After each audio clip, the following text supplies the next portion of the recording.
everyone. Welcome to the Honey Flow Talk Show. This is an existing channel, but kind of a new channel because I changed my name to DJ Honey Flow Talk Show. I know it's it's a long, it's very, very long. So I got to figure out how to shorten that. But this is my existing channel. I'm going to keep the talk here, DJ Honey Flow Talk Show, and feel free to add me on my other new DJ channel, which is under DJ Honey Flow Music. So before I bring in the next guest, she's definitely done a lot of grand and big things. Her story's pretty inspiring as well. So I'm going to just share a little bit about her. I just wanted to give a shout out and salute to Hero Certified Burgers. I'm not getting paid or sponsored for this, but I wanted to feature and shout out small businesses. There's a few that I'm going to start doing each week on my show, just to shout them out and to say, hey, make sure you guys go down there. Really great manager, great staff, great people. And I always want to try to help local businesses in my area as well. That's what I actually used to do when I was in advertising. So big shout out to Syed, which is the owner of Hero Certified Burgers. He runs 3 locations in Ontario. So if you guys want to make your way, I know he's got daily specials. If you drop my name, DJ Honeyflow, I'm pretty sure they'll hook you up, with a good discount too. That's 3560 Lakeshore Boulevard. And it's in Unit 3 in Etobicoke. And he has, I think, 2 other locations in Ontario. So great person, great manager, hard worker. And I just felt like the staff was so lovely. I went in there. I'm like, you know what? I'm going to definitely shout you guys out on my show and continue to feature small businesses because we definitely need to support the small businesses in our area. So I also want to bring in the next guest. Welcome YouTube and Facebook too under DJ Honeyflow. We're here on Twitch. So make your way down on Twitch under it's twitch.tv/DJ Honeyflow Talk Show. So the next guest is a pretty special guest. I was up late a couple nights ago just listening to her being on another show on YouTube. And I was pretty surprised by some of the comments and some of the things she was saying. I was like, wow, there's a lot of similarities. She's an amazing, I would say, a pretty advanced DJ compared to me. I would say she's like the gourmet chef with the big, the big knife, cleaver knife that slice and dices it on the turntables. I myself am like a baby. I haven't made it to a chef yet, guys. I'm the one using the butter knife trying to figure out things, but I would classify her as a gourmet chef on the turntable. She really knows what she's doing. She brings the vibe, brings the energy. And I didn't realize she was originally from Canada, and out west, where I'm originally from a small city, Winnipeg, and I believe she mentioned Calgary. So I was blown away actually. So she is Djbselecta, and I think my mic, actually this is going out. Okay, let's see if I could get this fixed. All right. So it's Djbselecta. She creates a vibe that merges dancehall, reggae. Just trying to hold something here. I think it just actually went out on me. Hold on 1 second, guys. I'm going to try to fix this. Sometimes that happens. Can't hear myself. Okay, hopefully you guys could hear me out there. All right, well, we're going to keep it going anyways. Let's see here. Why does this always seem to happen? Techie situations seem to happen last minute. Okay, I think I almost got it going. Okay, all right. So let's start this over again. Djbselecta, she creates a vibe that merges dancehall, reggae, hip-hop, funk, soul, R&B to form a sound that crosses all genres and generations. Her love for music and DJing is infused in every event that she does and the gigs she plays for. Some of her clients that I thought were most interesting were Coca-Cola, NBC, Lululemon, L'Oreal, which I actually used to work for, which is pretty amazing, AT&T, GQ magazine, as well as she's been featured on Revolt TV. So she's opened up for quite a few artists as well. Some artists, just to name a few, are Teddy Swims, The Counting Crows, which of course we all listened to back in the day and still today too. Blake Shelton and Gwen Stefani, and she recently started her own social wellness project called the RIZE event. So I definitely believe with some of the things that she believes in as well. And I think this is why we're going to have probably a really rich conversation today. She believes in the rich, genuine connection of the human spirit, whether through her nonprofit work or creating a community with her RIZE event. So we're going to talk about that as well. And, you know, every day, of course, she aims to make those connections through the love of music. So let's definitely bring in Djbselecta. She lives in LA now. And while we bring her in, I'm going to try to fix this. And yeah, make sure you guys drop some comments for her too in the chat and add her as well. So we're going to talk about that. Hey, how you doing? Girl, you don't have a butter knife, girl. You got a knife. Yeah, I got a knife. You're right. You're right. I got a Knife. I'm working on the Thank butter knife. you. Yeah. Thank you so much for that wonderful introduction. I felt very special.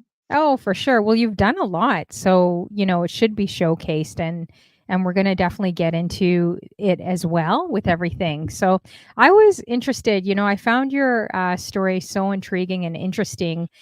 You coming from Canada, you know, moving to LA. So, we could definitely start with that. You know, why you decided, hey, I think it was in your 20s to leave Canada and move to LA. It takes a lot of guts, and I loved your story listening to it. So yeah, if you could share that for them, that would be great.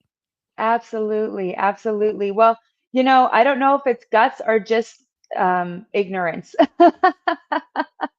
But yes, I am born and raised in actually Edmonton, Alberta.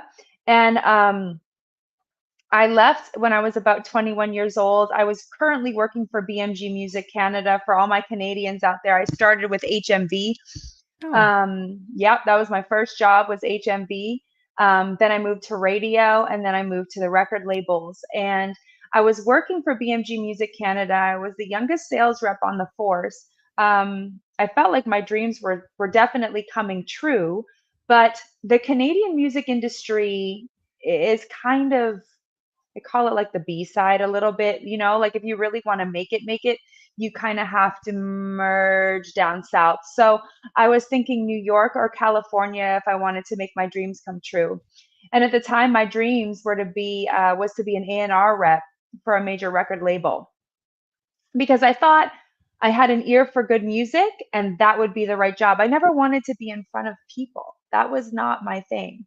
I just wow. love music. That's all I know. I love music. And I thought I had a good ear. So I thought that A&R would be the right job for me. So that was kind of where my sights were.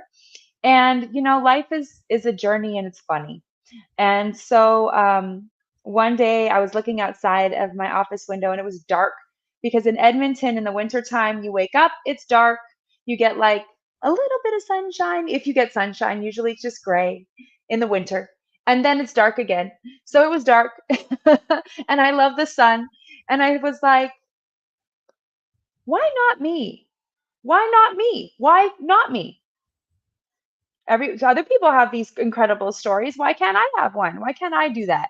And I literally packed the little that I had in my Honda Civic, called up a friend in LA, and I drove down to LA because New York was cold too, and I did not want to be cold ever again. So I moved to LA with some dreams and a lot of ignorance into how hard that was actually going to be. It's a lot harder than people think. So, but that was the beginning of the journey, and it's been a Wow, pretty that's cool amazing. journey.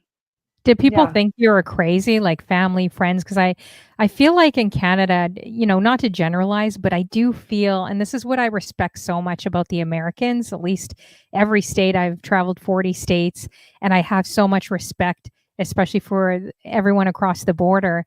I feel like they're more kind of like entrepreneurial risk takers, like they dream big and they just jump, you know. And I noticed that meeting a lot of Americans over different states. I feel like here in Canada, it's like a little bit more conservative in our Mm. choices or our steps that we make. So did you get, Mhm. you know, were your family and friends supportive, or were they like, okay, you're crazy girl to be doing this? That's a great actually observation that I actually have never thought about, but you're kind of right about that. Um, I think they were quiet. I don't think they knew how long this was going to last. Everything was pretty up in the air. So they were trying to be supportive, but inside they were probably thinking all of those things. And, we'll just let her do this and then she'll come back and it'll be fine. I just never came back. Wow. Um, Crazy. yeah, which has it's good and it's bad. Like I miss home. Like Mhm. I do miss home. I don't miss the cold, but I do Mhm. miss home, um, for sure. But I mean, I was meant to do this for sure because my life went the way it was supposed to go because of it, and it wouldn't have happened if I was in Canada. I know that for a fact. Yeah, So for they were pretty supportive. I have a pretty supportive family, but again, they're quiet, right? Canadian, they're polite. They're not gonna, Mhm. they're not gonna ruffle any feathers. Okay, honey, Yeah, be safe. exactly. Call us when Then you they get there. yeah, that's so true. So how did you make it work when you went there? Because isn't the I'm sure the visa and everything was a lot more stricter back then, Oh, it's a like 6 nightmare. months here and 6 months back. Like, how did you make Yes. that kind of work? I didn't. I mean, I stayed as long as I could, and then I had to leave because I couldn't make it work. I thought that if I went and I got a job and then I could apply for a work visa and everything would be fine. It's Canada, Canada and America. We're kind of like brother sister. So, but it didn't work. Nothing would work other than a whole lot of money. So I Hmm. actually ended up having to come home. I ended up having to come home. But in the meantime, while I was trying to find my dreams in my career, I found my husband. Oh, So that's we've awesome. been married now for 18 years almost, and Wow, coming up in congrats. October. Yeah. Yeah. Yeah. So that's actually what brought me back legally. And that's not why I got married, but that's just the way I got back legally. But I ended up having to go home for a few years first. Did he work in kind of the same field you was he in the same field as you or no? Not at all. Not at all. Not at all. Nowhere Hmm. near. You got beautiful skin, by the way. I was like, when she's saying, "Oh, she's a mother and she married for 18 years," I'm trying to do the calculation in my head. I'm like, I don't see it because you look so like you look very, very young. And I'm like, 18 Thank years, maybe 5, you know? Yeah. Yeah, thank you. I'll take that. I'll take Yeah, you that. look great. Yeah. Thank Wow. thank you. Green So skincare. oh, yeah, that's do It you eat does pretty matter. healthy? Because I know a lot of people in LA, like, it's warmer, and I would think that people take care and eat healthy and go on hikes and all that sort of thing. They definitely do that. California definitely has no salt, a lot of vegetables, a lot of hiking, and it is all good for you. And on my good days, I do that. And on my other days, I eat potato chips. And I have Okay. my cookies, and I have my moments, and then I get back on the train and Yeah, try for and sure. keep it going. But my dad and my mom both have good skin too, so I think I got a little lucky there. But green What skincare is important. okay, what is your ethnicity? I'm trying to figure that out too. I'm like, she could pass for Italian, but I'm not sure actually. This is Yeah. so funny. So that's one of the questions I get asked all the time. But Mhm. like Canadians, we're kind of a mishmash, right? Mhm. So I am a lot of European, right? German, Russian, French, whatever. And Oh, then that's I'm actually a quarter Chinese. really? Yeah. Wow. Yeah. No one knows Amazing. that. No one ever guesses Chinese. Yeah. I get a lot down here. I get a lot of Spanish? like Latin and Spanish all the time. People just speak Yeah. to me in Spanish, and I just don't know what they're saying. Yeah. But in Canada, I got a lot of actually like North Indian or native. I could see that. I could see a little bit of Yeah, that for sure, yeah. and Italian, Indian I've too. gotten before as well. Maybe I've even gotten, Portuguese too. I feel yeah, like you could anything that's, I don't know. But anyway, that's what it is. I'm a mutt. oh, okay, that's awesome. That's good. How you doing? It's Fab Forte, and we got, DJ Tom Tom in the building. Good to see you guys. Thanks for coming through as well. Let's see. So yeah, I'm sure more people will be coming in. Usually I don't do a show on Tuesdays, but usually Wednesdays is my show. But because it's September 11th, Oh. tomorrow. I Yeah. decided, especially in the States, I'm like, you know what? Maybe I'm going to cancel my show for tomorrow, Mhm. just based on that day, right? And what it means in the States. So yeah. Yeah. So Good yeah, call. so that yeah, yeah, exactly. So we're doing it on Tuesday. So I may be confusing a few people today, but that's okay. I'm sure they'll filter in Yeah. once they see that Perfect. I'm on here. So yeah, so that's interesting. So then you came back. What made you say, okay, I'm gonna just go back again, even though it was difficult? You know, you're young. I'm sure LA is super pricey, expensive. I don't know if you could have worked at the time because you need a visa, and it was a lot more complicated, I think, back in the day. But what made you, after you came back to Canada, say, you know what, I'm going to go back there and just keep. Well, so my husband is what brought me back there. But honestly, after living in LA and living by the ocean, that whole situation, um, it's hard to, I felt called to come back here. Very much so. My whole world expanded. So my husband is why I came back, but my heart's always at home in Canada, but I felt like I needed to go back to LA. That I belonged here. And actually, since when I was a little girl, I felt like I belonged around the ocean and palm trees. Maybe we all do, I don't know, but yeah. So I just felt called to come back, and it worked out with the immigration that way. Again, that's not why I got married, but it just happened to also work. Um, Mm. but even when I moved back, so part of my story I didn't tell you. So when I was out here trying to get the job, right, trying to get the A&R job, because of my experience and my knowledge, I had read a book called, oh gosh, oh, now I'm forgetting it, but the artist's name is Donald Passman. Everything you need to know about the music industry. That's what it's called. And if you were in the industry and you wanted to be in the industry, you had to absolutely read that book. And I read that book. And in that book, um, I learned about producing royalties and mechanical royalties and how the whole industry worked.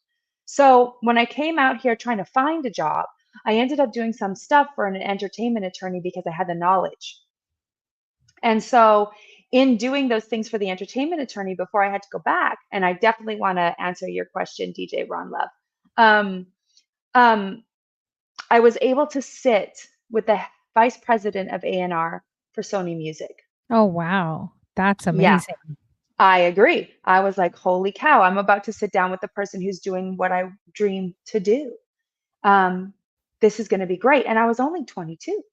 Wow. So I sat down with him and I was looking around his office, and there was like CDs everywhere. We still had CDs Mhm. everywhere. And I talked to him about his life. I talked to him about his job. And I realized in that moment that I didn't want to do what I thought I wanted to do, because he lived half of his life in LA, half of his life in New York. I mean, you literally have to eat, breathe, and sleep your job. And I get that. I get that commitment. But at some point, I knew I wanted to be a mom and have a family. So I was really taken back by that conversation. And I actually remember walking out of Sony Music like it was yesterday, and all my dreams were shattered. I was shattered. I was just shattered because from 16 till that moment, everything I was doing was to get there. So now there was gone, and I had no idea where there was after that. And I was lost for a long time, because if you know, and you will know, when music is a part of your soul and it's what you are meant to do, and then that doesn't seem like it's working out, which I'm sure a lot of creatives face this. There's not a clear path to security in creative arts, really. So I was pretty lost for a long time, and I was bummed. Um, so I did the mom thing, I did the family thing, I did that. That I knew I wanted, so I did that. But um, that career, that idea, that was all gone. So when I left and I came back without an idea of where I wanted to go with music. I had no idea. And it took quite a few years before this whole DJ thing came into my life. Um, Changed my life, but it took a while for me to figure that out. Wow, that's quite the story too as well. I'm just in the middle of trying to fix the stream elements. Thanks, it's Fab Yeah, Forte. go You for might it. have mentioned that. But I'm listening to you talk. I'm just trying to fix this. Ever since I got two accounts, it's been a bit confusing. It going to one account and then not the other. Hmm. So if it doesn't work, then what we'll do is we'll put your socials and your links in here. Actually, I was going to ask you when you want people directing you, is it more Instagram, Spotify, and is it like actually maybe if you could let us know what? Yeah, Uh, Instagram is my main outreach to everybody right now, and that's at Djbselecta. And then also my SoundCloud, but everything's linked on my Instagram. So if you just go to my Instagram and follow me there, I mean, I post all my stuff on Instagram. okay, awesome. I'm Yeah. going to put that in here. How did you also land, just an interview with like the CEO or the big guy? How did that happen as well? So, well, when I was working with that entertainment attorney, I was actually doing contracts. So I was working on a work visa. We were hoping it was going to go through. So while that process was happening, which didn't go through, but while that process was happening, I was doing some work. So I was actually negotiating music contracts for Omarion, his solo album, the You Got Served album, if you guys remember that movie. And so Omarion was signed under Sony. So I was actually there to bring contracts to get signed. But in that, I also got to meet the VP of A&R. We started chatting. He invited me into his office and we got to talk about his life. Life. Wow. That's Yeah. good that you knew right away though, like you knew because most people don't really know, especially being that young, right? And then you'll see a lot of people, oh, I'll do whatever I can to make it there. Like, and I feel like I can relate to like it's more from the radio perspective, being on radio, being at the biggest hip hop station here, Hmm. in Canada and working there Hmm. just for a hot minute. But it was kind of a bit devastating, to be honest with you. It was Devastating. somewhere where I wanted to be like 20 years. And I'm like, I'm so close, so close. I could land a show here. And I was so excited. This actually happened within the last couple years. And then you start Mm, seeing more of the darker side, to maybe egos, people, money. You start seeing a lot of things that you don't really want to see. And although you want it absolutely. so bad, you're like, oh, I'm so close. I can make this work. You just know in your heart and your soul that that's not where you're supposed to be, you Yeah. know? Yeah. Yes. Yes. And you're right. It can be hard. It can be confusing because the industry is very, appealing, right? And a lot of our dreams we feel lie there. But you're right. I knew immediately, and a couple of interactions I had had in that time.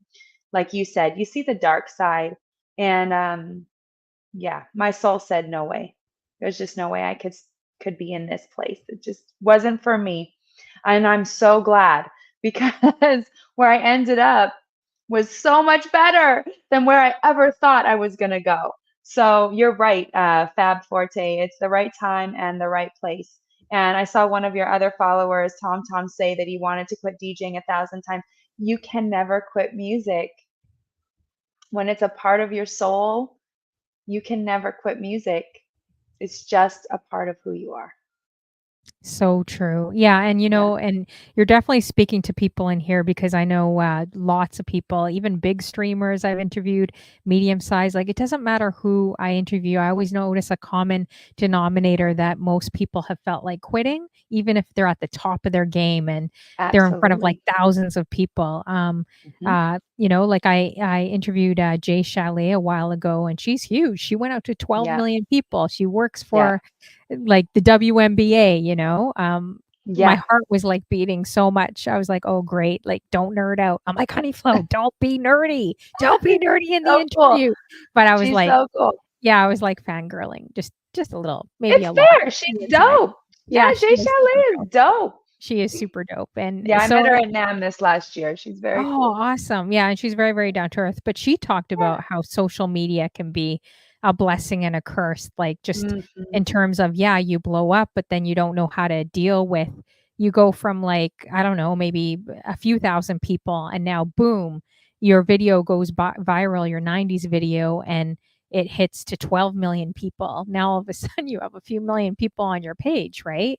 So she's Yes. like, "Yeah, I kind of have a love-hate relationship." And a lot of people have talked about that with just social media and just being in the limelight, or maybe not knowing how to deal with so much coming at you just like that, right? Yes, So there's so many sides to it we don't think about, right? Like we're just thinking about making it or getting there, whatever. I don't know about you, but when I was first started DJing and I would dream about like, oh, one day if I ever played for like 1,000 people and all this stuff. And then, if you're blessed enough to get there, it is awesome. But there's other parts to it too. Like I remember calling my mom, my first Vegas, I finally booked Vegas and I was like, "Oh my gosh." It was a private corporate event though. So, I got to Vegas in a way that I never thought I would. Um, and it was this big, big, big show. And I was driving there and I literally wanted to puke the whole time. Like I was so nervous. And I remember calling my mom and saying, I'm quitting.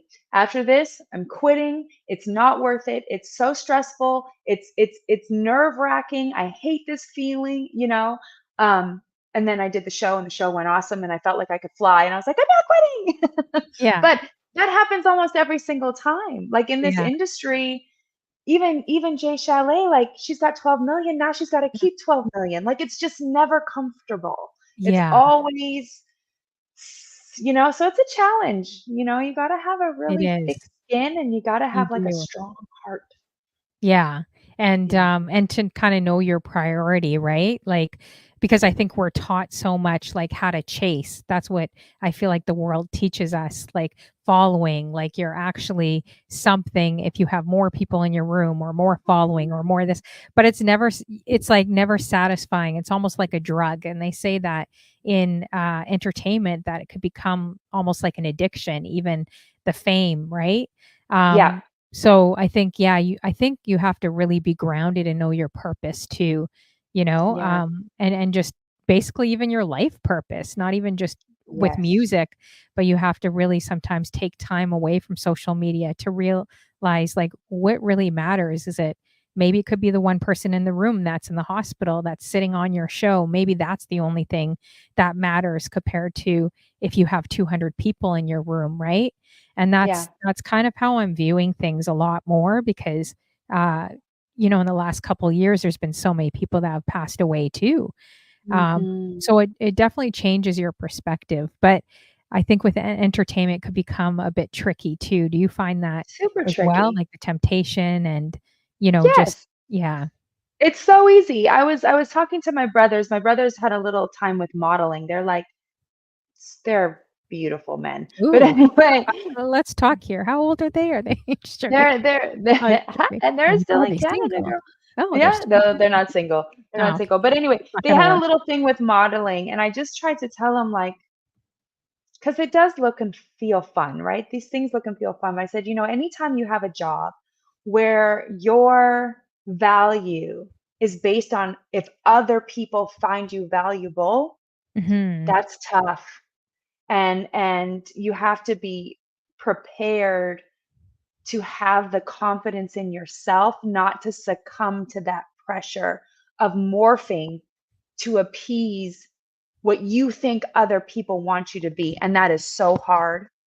And the bigger you get, the harder that is. Now, I'm not speaking, I don't have 12 million followers. I have like 3,000, I think. Mhm. um, but it is a slippery, slippery slope.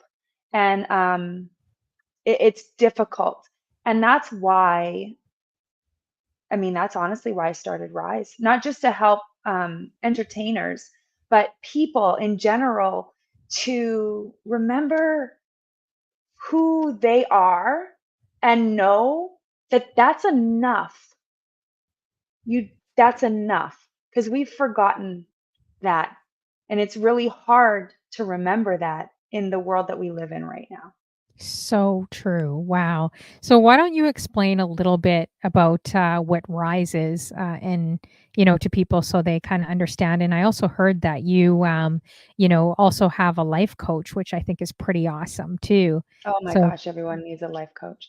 mhm, So the Rise event, I say Rise is an invitation.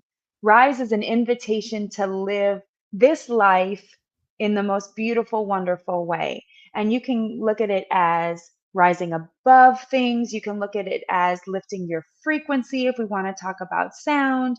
You can look at it as a waking up. But essentially, the Rise event is something that I started that kind of introduces people to wellness modalities that they probably don't even know exist or care to know exist, that mhm, have personally changed my life. So, but how I get them to come into the space is through the music. So we do yoga, we do breath work, we do sound healing, but I spin hip hop. mhm. Oh, So we cool. do That's yoga interesting. to Mos Def or Erica Badu or Tribe, or you know what I mean, or Nas or Jill Scott or whatever. Like it's just slightly different vibe than the wellness community is kind of known for, because sometimes that's too much for people, and Mhm, there's people that are new that could really benefit from some of these things, but they're not going to walk into the space because the space isn't their vibe. The space wasn't my vibe. But Nas is my vibe. Mos Def is my vibe. Common's my vibe. Jill mhm. Scott's my vibe. So if you tell me there's a DJ playing that to yoga, I'm gonna try yoga. I'm That's gonna try crazy. that. No one's merged, I don't feel that I've seen those together, which is so Yeah, unique. Like, that's a really great niche to have, you I know? agree. I agree. I agree. And and and there's a lot of people out there that agree too. Because Mhm, when I launched the Rise event and people were like, wait, hip hop and healing? mhm. I want to go. And our first event, we had 100 people doing yoga to Wow. Mos Def and Jill Scott and to Live Quelly. Um, so, and I want to bring more men into the space as well, this healing space, because listen, y'all, like we all need it. I'm sorry. We do. We just do. We 100%. need it. We need to take time to take a breath. We need to learn how to calm down the voices that in our minds and kind of dissect that so that we're showing up in a way that is based in reality and not in the talk in our heads. People think, oh, I can't meditate, it's too much. Try it, just Mhm, little bits at a time, because it's not about some woo woo thing. It's about getting recentered to your own self. mhm. And the magic that happens when you're recentered to your own self is indescribable. And there's so much healing in that place and so much connection in that place. And I feel like, especially now in our world that we live in with our devices, we're more disconnected from each other and ourselves than we've ever been ever. And that's because we're like this all the time. I mean, I hate that So we're true. on a show, so I'm not trying to stay on Twitch. But after that, go for a walk, go connect with nature. Like it's all about connection, and that's why I love music so much. So Rise is really my way of sharing these things I found that have helped me so much with as many people as I can, and invite them into that space so that they can reconnect with themselves, start to feel better about who they are, and start to realize that it is important to love yourself, and not just in the Mhm, words, not just in the words, but actually, truly, genuinely love yourself, show up for mhm. yourself. And that means a lot of things that I don't want to bore your audience with No, right not at now, all. Yeah. but it is a real thing to It's like actually self-care. genuinely love yourself, Yeah. and So it true. changes your life. So that's Rise in a nutshell. We go to different places. Sometimes we change the facilitators, sometimes we change the modality, but at the end of the day, it's hip hop and it's healing. That's interesting. That's pretty cool. Yeah, and there's a lot of different things that you could self-love. Like, what are some things that you guys do in the chat for self-care? Drop it in the chat. Yeah. Stirs to Soul had an awesome comment. I don't know if you could see the chat. If you click comments, you'll see the Yeah, chat. I'm watching right now. Okay, so it says Stirs to Soul says, "We're connected, but via these curated peepholes," which is so true. He always has, like, the great words and great, comments to, And a great definitely handle. yeah, it stirs the soul. There you go. You gotta Mhm. start something, stirs the soul. I've been telling you since I met you. We got Clarky, my mod in the building. Thanks for coming through, girl. Love you and appreciate you. We got JT Smooth in the building as well. Stirs the Soul had another great comment up here I wanted to read when we were talking about the industry. We got DJ Ron Love, sweetest guy from Detroit, too. Good to see What's up, you. everybody? DJ Tom Tom, he's volunteered to be a groom of mine because I said, I should marry a DJ. That way I can use his DJ gear, really. So he volunteered that. We got a priest on Twitch that is a house DJ that's killing it, Father Damien. So Oh, I'm going to that's use his amazing. services for free. Yeah, we got a lot of cool people on Twitch. So we were planning I a whole love it. we were planning a whole wedding one night. We got King Melody. He's going to be my bouncer at the door. Who's Oh, gonna be my cook? wow. Let me know. But Stirs to Soul says here, what did he say? He says the entertainment is a virtual Oz, a wannabe wizards, witches, straw men, and cowardly like the heartless lions, which is true. It's so true, Mhm. Stirs the Soul as well. It And is. I think the best of the people can get and I see that a lot with top 40 music, like how people first started out and then Mhm. how money and popularity and following, like, just how different music has become, and sometimes to me, it Mhm. feels like it's darker, right? So I'm always trying to find music that's inspiring or different from what we're actually seeing out there, right? So Yeah, I find a lot of the new stuff is like written in a key that's very depressing. It's like yeah, all flat. Um, but yes, and I agree. And I just want to say to Stirs de Soul, I love that. We are yeah. connected. And these curated peepholes, one thing I want to say, I don't want to be the like, I diss all the things because Mhm. I've seen community, which is everything from these peepholes. Twitch, I've watched beautiful communities form, families of thousands of people that support each other. So please, I'm not saying that these aren't good as well. I'm just saying that there's a lot of there's a lot of options on the screens, and the more time we spend there, the less time we're spending alone with our thoughts or outside in nature, and those two things really ground us into who we are as well. So I just think maybe a balance of both is great, but I absolutely agree with you on this connection through these peoples. It is definitely there, and it's a beautiful thing to witness. It's also beautiful to watch, like, a whole bunch of people laying down, doing a breathwork session, tears coming down their eyes because they know. It's weird. Your body knows once you start healing and you start doing some of these modalities, your body knows, and the things that you can experience are pretty profound. Yeah. Um, And people have said yeah. different things, like, I was reading an article about, walking barefoot on the grass. I'm like, "That's Hmm. crazy." I'm like, "Come on, Do does it. that actually really happen?" And they were Do it. talking about, what is it?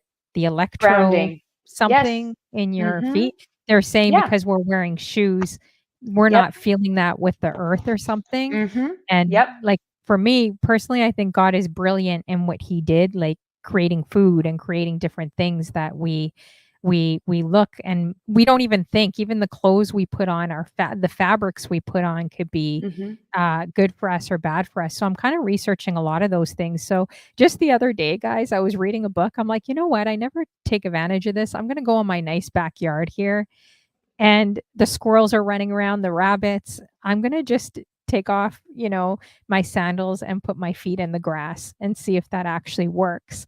I mean, I didn't feel like totally terribly different, but I did feel like I wonder if this really changes things, Like I just It felt does. good being outside. Yeah, I and have a story. I have a yeah. proof story. Yeah. Mhm. So it is true. It really does work. We are conduits. Mhm. The earth is magnetic. It's a fact. It's a scientific fact. So I was DJing in Mexico and it was hot. So I took off Mhm. my shoes. Okay. So I was barefoot, right? Every time I touched the mixer, it Hmm. like zapped me a little bit. And I Hmm. kept looking at the audio tech like, what's going on? Like, why? What's happening? Like, it was freaking me out. I mean, I was mixing, but I was kind of like, you know? And Yeah. I finally looked down and I thought, I'm barefoot, which Hmm. means I'm connected, which means it can go through me to the ground because there's no stoppage there. And that's what was happening. I put my shoes back on and it stopped. Really? Interesting. Yes, this is a true story. So it really is a thing. It Do you really try is a to do thing. that or try to get out in nature? Like, try Absolutely. oh, yeah, Yes. like I walk my dog in the mornings and we go to mhm. the park and people probably think I'm nuts, but I totally pretty woman it. I take off my shoes and I walk around barefoot. I mean, Julia Roberts had it figured out all the way back then. I don't know about the dog part. Those dogs are doing some kinda craziness in that dog park. I'm not at the dog park. I'm at the park with my dog. Oh, okay. Oh, okay. Because I agree. I'm not walking barefoot in no dog park. You And never I is. do look down and watch. But yes, no, anytime I can get, I even took my grandfather outside one day and took off his shoes and his socks and put Oh, his feet. wow. Interesting. Yeah. But just I don't mean, be I walking certainly, barefoot in the subway, guys. Don't be doing that in the T-Dot in Toronto. I mean, it's no, pretty it needs to be ground. You need grass, grounding. You got to be on like no no concrete fake jungles great. here. Exactly. We're gonna see it's Fab Forte, put his crusty toes walking around Yes. in Texas, barefoot, out there. He's Yes, like, "No." exactly. I love Actually, it. I love I'm that just people are doing that. Yes, good job. yeah, Chat. actually, Clarky Yes. yeah, Clarky says she grew up barefoot in the Caribbean, and it's so true. It's grounding. I wish I've I grew never up heard barefoot that. in the Caribbean. Yeah, So that she's from Barbados, so that would be a beautiful island, and mm, she's got a beautiful Bajan accent too. Stirs to beautiful. Soul says, "As music gets further away from organic creativity, it starts to feel more empty, more calculated, less based in common, relatable experiences." But do you think we kind of paved the way? I'm kind of curious your thoughts on it because in the 90s, we had gangster rap, we had messaging going out too that wasn't always the best. So I kind of wonder, did we actually we're the parents thinking, "Oh, I can't believe that music." But our parents said the same thing about our music. So did we kind of pave the way too for where hip I mean, hop is? oh gosh, I hope not. But we, I see what you're saying. I do see what you're saying. I've caught myself a few times feeling very old, in saying that. But I think it's different. It's not. I'm not saying the lyrical, like I get it. You're right. 90s gangster rap, like, or even the late 80s. Some of the messaging wasn't, beautiful. And I But there loved it. I was loved it. there Like well, because in my opinion, there was soul behind the music. There was still there's a I call like it's like the bass. It's like it's in your stomach, like it's just like it's in there. And that comes out in all the music, right? But I feel like mhm. as we're getting more in this age of technology and we're disconnected from those soulful things, the music I'm hearing from some people, there's some artists out there that are killing it, that are new. Mhm. But from some people, I agree. It's empty. It feels there's nothing, there's no substance there because I feel like the people creating it don't have substance here. So Yes, it's not getting 100%. translated. Yeah, because Yeah. they don't have the life experiences that create substance. But I think they might have to start with. "How you doing, not your average guy?" He says facts to you. He's listening. My Steeda Yeah. is killing it. You gotta check out his show. He's got a blue Mustang in his garage. His entire garage is bigger than my entire apartment in Toronto, and he does a cool setup there. So make sure you guys are Nice. adding these guys. It's Fab Forte, DJ Tom, so many great guys, DJ Ron Love, all these guys in the room that do great shows as well. Yeah, I do feel, but then I look at like artists like Sam Smith. I Hmm. felt like he had the substance before. I felt like it was beautiful before. and then when you look at the videos, you're like, "Ugh, I'm not vibing this." Like, for me, I'm not vibing Mhm. it at all, like, Mhm. some of the stuff Mhm. he's doing and saying, and, and it feels like it's become so much more darker. So I feel like music isn't just the words. I feel like people are doing things knowingly that this is gonna make money in the industry. This is how I'm gonna Mm. get ahead, and, and especially with women too, it's like, we had those rappers back in the day, right? Queen Latifah, MC Lyte, Eve, Missy, like, the list goes on, Lauryn Hill. Mhm. There was not 2 women that sounded the same. Now it's just, like, constantly, like, twerking, taking off your clothes constantly, and it's just, Yeah, like, it gets tiring. I don't know. That's how it I feel does. too, the music. You know, I agree with you, and excuse me, there's fires over here. Um, um, the way I combat that myself personally as a DJ is I find artists with substance and I play those instead. And maybe that doesn't make me popular with the teenagers, but Yeah, for sure. Do your kids listen to all of the, like, obviously the current music? No? not really. Wow. They listen to some current music, but they do. That's not true. They like Yeah, Bruno 'cause they're Mars and young, right? Yeah. but they actually they are young. They like there's this artist called Leve. They like Billie Eilish. Like they're more Mhm. singer-songwriter. Oh, I find okay. they're listening to more singer-songwriter stuff right Yeah. now. But as far as my home goes, like all they hear is either reggae or old school hip hop and R&B. Maybe Really? some 70s soul. That's what they Wow. know. How do That's they feel about, or could I ask how old your kids are and how of many you have course. as well? Yeah. Yes, yes. So I have a 15-year-old. She's about Oh, to be nice. 16 in Aw. December. And then I have twins that are 11. Wow. So is she going into high school, I think? 15, She's in high 16? school now. Yeah, here they start high school in the ninth grade. So Oh, she's in her wow. second year of high school. Yeah. And sixth graders, they start middle school or junior high in the sixth grade in this school district. So they're in junior high right now, Nice. which I don't love, but Yeah. that's okay. Okay, I can't seem to fix a stream element, guys. I apologize for that. I'm like, I can't get it off. I've been trying to. I interviewed Mr. Crate Digger yesterday and it keeps running through my chat, but I do have her posted, you guys. Make sure you guys add her. Do you do any shows on Twitch or no? Or have you Me? tried? Yeah, much here I on Twitch? did. I did. I did a little Twitch back in the day when every DJ needed to be on Twitch. Yeah. And I called it Tea Time. Mhm. And so I did that for a while and I loved it. But then as life went on, I ended up mostly just guest DJing on a DJ Icy Ice's channel. Mhm. Um, love DJ Icy He's Ice. He is amazing. He is so down to earth, and I like keep the bugging him for an nicest interview too. I gotta person. bug him again. He came to my show this morning, but he is one thing I love is he always showcases also female DJs. I don't know Yes. if he's more aware of it, but I feel that he is. So he always gives, and I love that he gave Diva 929 a shot when she was starting out, and I heard you Yes. she has mentioned you definitely more than a few times that you've helped her or mentored her Yeah. in her DJing as Yeah. well. Yeah. Diva's amazing and she has a soul for music. She lives it, comes out, it oozes out of every piece of her. So when I Yes. met her through Icy Ice, I believe, and when she started, yeah, her and I spent a little bit of time together. I showed her some basics because she really wanted to learn. And I'm happy to talk to anybody and help anybody I can, pay it forward. Someone taught me. So yeah, and it's been such a joy watching her just continue to go and grow and grow. Um, Icy Ice is probably one of the nicest human beings I've ever met in my Yeah, whole he life. seems like it. Yeah. Yes, and I was very honored to be on his Twitch channel a few times now and join the Ice Pack. And he has created a wonderful community on Twitch.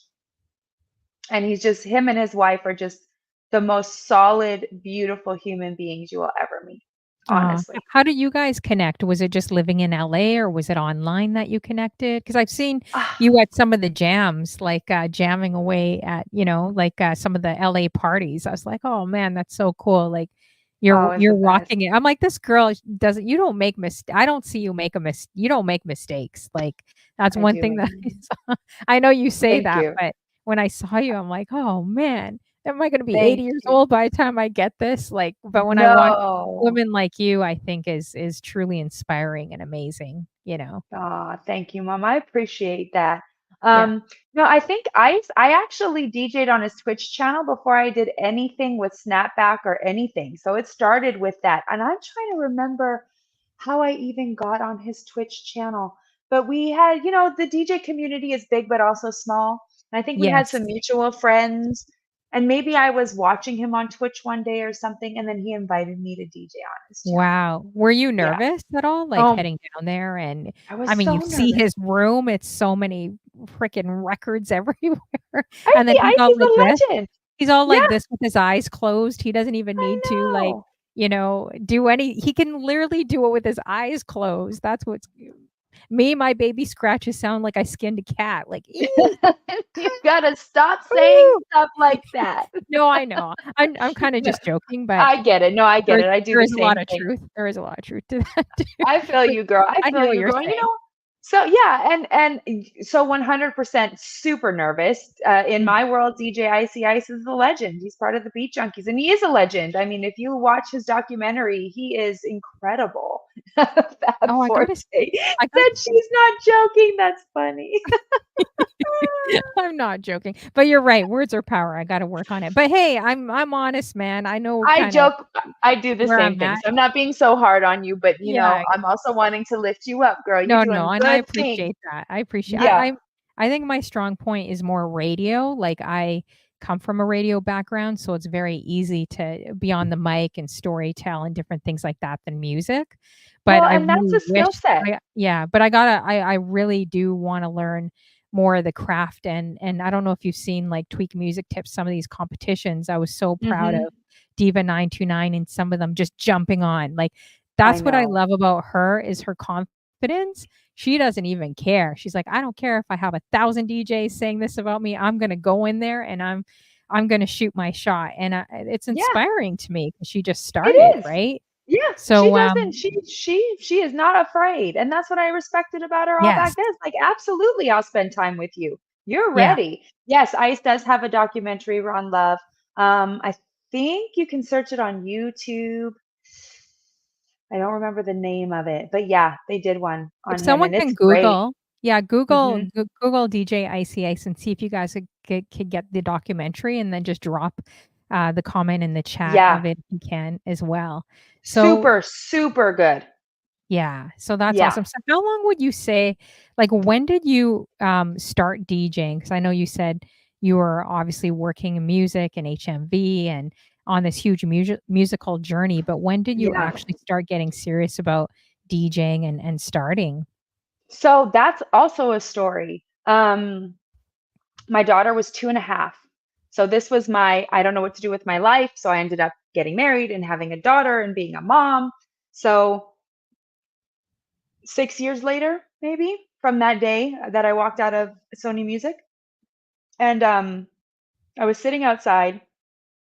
I was looking at the stars because I'm that kind of person, and I was thinking to myself, like, okay, I'm a mom. I'm doing the mom thing. I got the family thing down, but I still need like something that's just me. Like, what am I going to do with my life?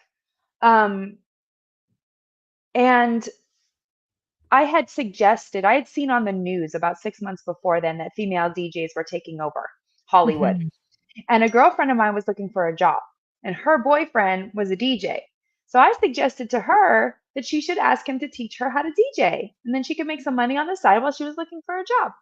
And so while I'm sitting outside and I'm looking at the stars and I'm feeling like a lost mom, which I'm sure some moms out there can relate to, Mhm. um, that then I randomly thought, I wonder, it's too bad she didn't do that. Like it just, my thoughts, you know how our thoughts go. I was like, I wonder, it's too bad she didn't do that. And then I thought, well, wait a second. I like music. I've always wanted to be a female drummer. Maybe I could be a DJ. Maybe I could do that. So I started researching the history of the DJ. Where did it start? Why did it start? Fascinating story, by the way. Um, and I got inspired. Then I got inspired by the history of hip hop and the movement and the culture and the purpose behind that movement and that culture. And I got inspired. So then I asked her boyfriend if he would come teach me how to DJ. And on my, I'm going to age myself now. So it was on my 29th birthday. He came to my house with his turntables, and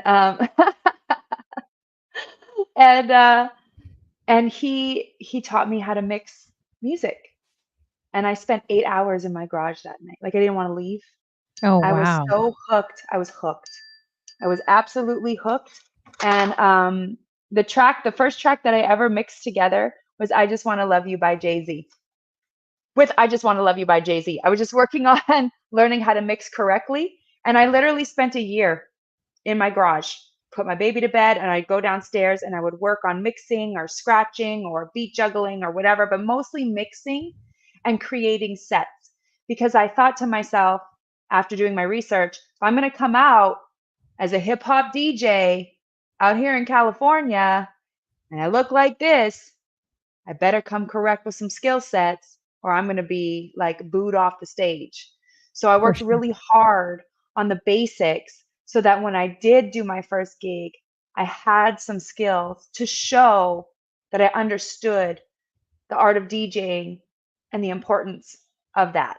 So that's how I started. And that was Wow. a very long time ago because she's 15 now. Yeah. So, Wow.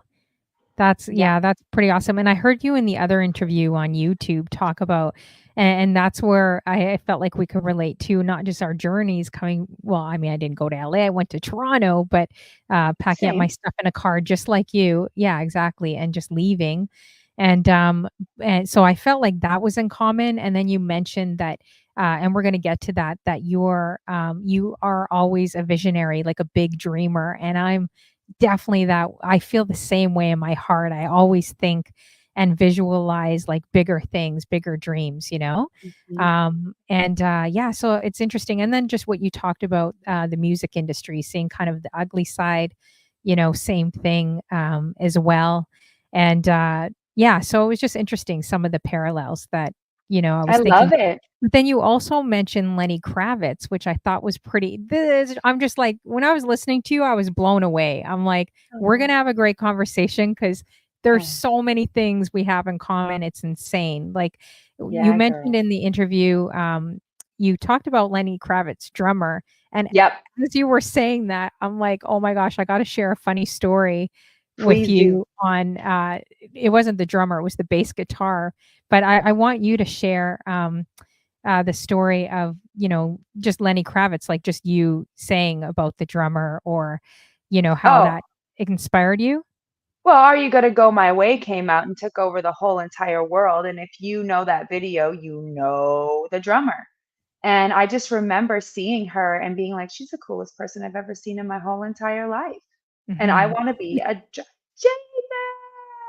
How you I'm doing, a Jay Boogie? Jaybird. Sorry. Nice. Love you. I wanted to be like her. She was the coolest person in the whole entire world. I'm like, female drummers are badass. I want Yeah, to be a female drummer. 100%. So that's crazy that you're saying that. I'm like, "Oh my gosh, this is so crazy that you're saying that," 'cause, I felt the same way with her watching the drummer in the band, and she just, like, rocking it, and then also the bass guitarist at, Mhm. Prince's show. I remember she Mhm. was playing the guitar behind her head. She was the Yep. only female, I believe, at the time in the group. I've never seen any woman. I literally went outside the back door, knocked Mhm. on his tour bus when Prince was in there. The bus driver opens up the door, he's like, "Let me guess, you wanna see Prince?" I'm like, he did a great job, don't get me wrong, but can you bring out the bass guitarist?" And they all fell over laughing. They're like, "What?" She came out, she's like, "What? You wanna see me? You don't wanna see Prince?" I'm like, "Don't get me wrong, Prince is amazing. He's got a lot of charisma for, like, a 4'11" guy, but I kinda wanna see, so the whole band came out. I'm sure Prince was probably laughing on that bus 'cause I'm what sure he woman loved that. doesn't ask for him and ask for her? And she came out, and I can't remember, I don't know if it was it Sheila E. that played the drums, or no, yeah, Yeah. she played the drums, but she Mhm. play the guitar? I thought she played the I don't think guitar too. Sheila E. ever No? played the guitar, Okay, no. so I don't know who Different that person. woman it's going back 20 years ago, but Yes, she but I came remember what out. she looks like. Yeah, she came out and she's like, "What? You wanna see me?" So when you shared that story with Lenny Kravitz, drummer, it made me think of, me fangirling this girl, and then they all came out and they're like, "Oh, let me guess, do you guys play bass guitar?" And me and my friend lied because we didn't wanna look like nerds. So we Mm, looked at each other, we're like, "Yeah, we play." sure. And But then they kudos to you for being able to knock on the tour bus door oh, of and just get course. whoever you want to come on out. I know, I always found sneaky ways you know, uh, we did crazy things when we were young, so there I must love be an it. angel protecting me, and I must have given them a major headache, too many crazy stories, like even Jazzy Jeff, a lot of crazy, stories we won't get into because Jazzy Jeff is on Twitch, but one Yep. day maybe I'll share it. But Love anyways, Jazzy Jeff. yeah, I was thinking of you when you mentioned that. I was like, "Wow, we definitely have, the similarities there at least." For sure. And Um, well done for you making your way from Winnipeg to Toronto because that is a big jump. yeah, it is Mhm, definitely a big jump too, for mhm. sure. But, Yeah. so do you see, like, a lot of female DJs in LA? Like, I'm Oh, sure yeah. there's so many now, right? Oh, yeah. There's a lot of Yeah. female DJs, I think. I mean, I don't know what to compare it to, but it's tough because I'm kind of in my bubble of like my life and my home and my mom, and then my mom stuff, and then I go to work and then I come back. You know what I mean? But Mhm. I've been in the industry for a while now, and there are some phenomenal women in LA that DJ. It's like lots of phenomenal women that DJ in LA. Do you feel And like go ahead. women work together? Do you feel like they work together honestly, or do you feel like it's kinda like I don't know, I feel like here, it's like I would love for more women to work together, but I do find out here, it's kinda like, "Oh, what does she know? What does she do?" Or there's one spot for one woman on Mm. something, so there still is a bit of comparison and competitiveness, but do you find that they're more individual out there? Do you find women actually genuinely, like, support one another in this industry? You know, I'm really happy to say, and maybe it's just the women that I've seen. I'm happy to say that I've seen a ton of support for women to women in this industry. And that makes me really, really happy because that's the way it should be. You know, we should be cheering each other on. And there's a DJ out here. Her name is DJ Tessa. Lots of Mhm. people know her. She's well known. And she started an agency, Prism DJs, and she works with all the females. I mean, she's such a champion for female so many. DJ Dazzler is a champion for female DJs. There's so many, and every female DJ I have met personally have been nothing but kind and good for you. And I saw you doing this, and I saw you doing that, and good for you. So I don't know if I got lucky. I'm not a part of a crew. I would love to be part of a crew, Mhm. but the women that I've met out here in this industry have been nothing but beautiful and supportive and encouraging and inspiring. And Awesome. I'm What and about yay, girls, yeah, because no, women that's great. cannot be that way, and that makes me sad. Yeah, I Mhm. agree, I agree. I feel like at every level, there's not just one spot for one woman. I know, this industry may pin each other on us or have that comparison or, because women go into it, it's not like we're like the guys, and I know a lot of guys may argue me and be like, "Oh, honey flow, it's not like that," but I feel from my experience, it really is. Like, as a woman and a female DJ, you encounter different things than you would with a man, like a male DJ, a guy DJ could come up, throw up his hat, he's good, right? A Yeah. woman is always going to be evaluated on the way she looks, the way she dresses, the way she carries herself, like Yep. which, I feel like there's a little bit definitely more pressure. Have you ever had any of those situations like say doing a DJ gig, like and have someone say, "Hey, why don't you wear something cuter? Or why don't you do this or that?" Like, have you ever encountered anything like that as a female or anything in general that you had? Yes, yeah, for sure, for sure. Um, luckily, no one's come up to me and said, "Why don't you wear anything cuter?" Because that's so rude. That would be I've so thought of rude. that. As I come Um, with my sweatpants on, they're like, can you, like, dress a little sexier?" I'm like and then I'm like, "Can you?" You know? right? I I don't definitely, understand. yeah, I try and veer away from like the super sexy stuff. I love Mhm. t-shirts and things like that. I actually feel more scrutinized by male DJs. Probably for a few different reasons. I mean, granted, sometimes females get the job because they're women, and I can see why that's kind of, it's not based on skill. It's based on looks, and that's never ideal, but it's just kind of the way things go. So, Yeah. but a lot of times I walk into the room. First of all, no one thinks I'm the DJ. Yes, Um, for but sure. then I get a lot of like crossed arms, like, oh, okay, what's this girl gonna do? She probably sucks, you know. I'm not trying to fill people's head, like speak for them, but I feel that, Yeah. Yeah. until I show some skill set, and then like it calms down a little bit, but it takes a while. I did actually have someone come up to me and say, "Why don't you have more followers?" Oh, wow. Which Jeez. which, I mean, I took it as a compliment at the time, because what I was receiving from them is them saying, "You're good. Why don't you have any more followers?" Mhm. Um, what I what I don't love is that matters, or that we equate followers with talent. 100%.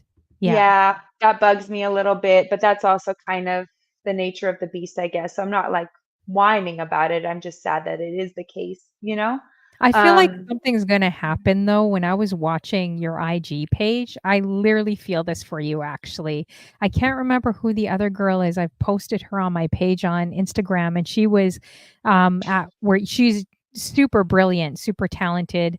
Like she'll just do short little videos on Instagram, right? And a lot of mm, edits and mhm. a lot of creative edits too. I'll forward her to you, but you remind me of her in a different way where she was at, I think, 2 or 3,000 followers for the longest time on IG, and then boom, something just happened. She got a video that went viral. So, with social media, it is a lot of luck because the algorithms don't always work for us. It's not based on talent. It's kind of like, uh, commercial radio versus community radio. They're gonna keep Right. playing the rotated artists, but there's so many artists like the Jill Scotts, the Commons, the people that you Mhm. mentioned that don't get a lot of commercial radio play, right? Yeah, It's the yeah. same thing with Instagram. So when I was watching her page and then I was looking at your page and some of the things that you've done on Spotify, Instagram, different things, I'm like, you know what? I really feel like you're next. Like all it takes is just this viral, a little bit of luck like that, and then boom. So I'm gonna anticipate that, and I know it's gonna happen for you, because Thank you, you Honey already have, Flo. but you literally have the talent, like, you already have that it factor. So all it takes is maybe a bit of exposure, so make sure you guys are all adding her in the chat, you guys, and people catching the replay, make sure you're adding her. But when I was watching her and watching you, and I've watched a lot of females, I dig for them, I was like, "You know what? I really believe this is gonna happen for her." So just be That's prepared, awesome. be ready, 'cause I really think it's gonna happen. Yeah, Oh, I appreciate that, girl. Thank you very much. I will take that and put it right there. for sure, and she went I to, appreciate. I don't know if she's at 20 or 60,000, she's at quite a few people, but, like, one day I was just watching her, she was at 3,000 for the longest time. I was, Mhm. posting her a lot, and a lot of DJs from Twitch were now adding her, and then boom, one day, a bit of luck, and she mentioned that her video just spiraled, and Mhm. now she's, like, really, really high up there, right? So Amazing. you never know, But you yeah. know, you know what's funny though is that, all that being said, public opinion and what have you, um, none of my gigs have come from Instagram. I don't know if any of them ever will. I really don't. Maybe, I but think you will. maybe not at 3,000 followers. But up until this point, even the good ones, even the Coca-Colas and stuff, that does that, they don't even touch that part. Mhm. So I've gotten lucky that way in that respect. It's been like someone who saw me DJ in person booked me for this. And then someone at that gig saw me DJ in person, and then they booked me for something. And that's how that Okay. went. Hmm. Spiral, yeah. Yeah, Um, DJ Kool-Aid's always been great at supporting the ladies on Twitch. He says, "Followers are absolutely necessary in this industry, or you will never get that's true. sponsorship. It is so annoying to deal with." Yeah, I kind of agree Yeah. with you, but you can still go out and get your own sponsorship for your shows. You don't have to wait. And it's like you said, recognizing the worth in yourself, right? Mhm, When you mhm. project that outwards and go for it or go with like for me, I'm gonna now actually start digging for sponsorship, corporate sponsorship for my show. Do I have 10,000 people? No. But I know I've interviewed enough, like close to 300 people now to know that I'm gonna go out there and get it, right? And Yes, you will. check at local businesses and different things like that. Let's see here. I'm just reading. I am sure that happens, but I will always support my sisters unless they mistreat you personally. Yeah, I don't think they will. DJ Kool Aid. We Thanks, got DJ Kool-Aid. yes, we appreciate you. We got DJ We do. Immaculate. Oh, I think Spartacus said to hydrate 12 minutes ago. And I'm looking at another computer. DJ J I'll Jonas, hydrate right thank you now. so much. Yeah, you could hydrate for me actually. And Jonah, thank you so much for the sub. If you're still in the room, appreciate you, brother, as well. And we appreciate all the guys and the girls supporting Of you know, course. and I Yeah. do feel like, yeah, if you're a female DJ, it could probably add, right? Because people do you think there's a high commodity for female DJs right now? Because it's so like, at least it's rare here. You don't see that. So people I are think all, so. yeah. Yeah, I mean, someone said to me once, like, anytime you see somebody who doesn't normally do something and do it pretty well, then it seems like they do it great because they're not, and female DJs have been around forever, but not at this capacity, right? And now with the role of the DJ, I mean, it's just exploded. And especially like in the world that I do most of my work, which is in the corporate world, Mhm. it is kind of a big show, you know? So, like some of the gigs that I get, most of the people there are men. So it's nice to add like a little feminine energy into the space. It makes sense why they would think like a good female DJ is a good idea. It kind of balances out the energy in the room a little bit.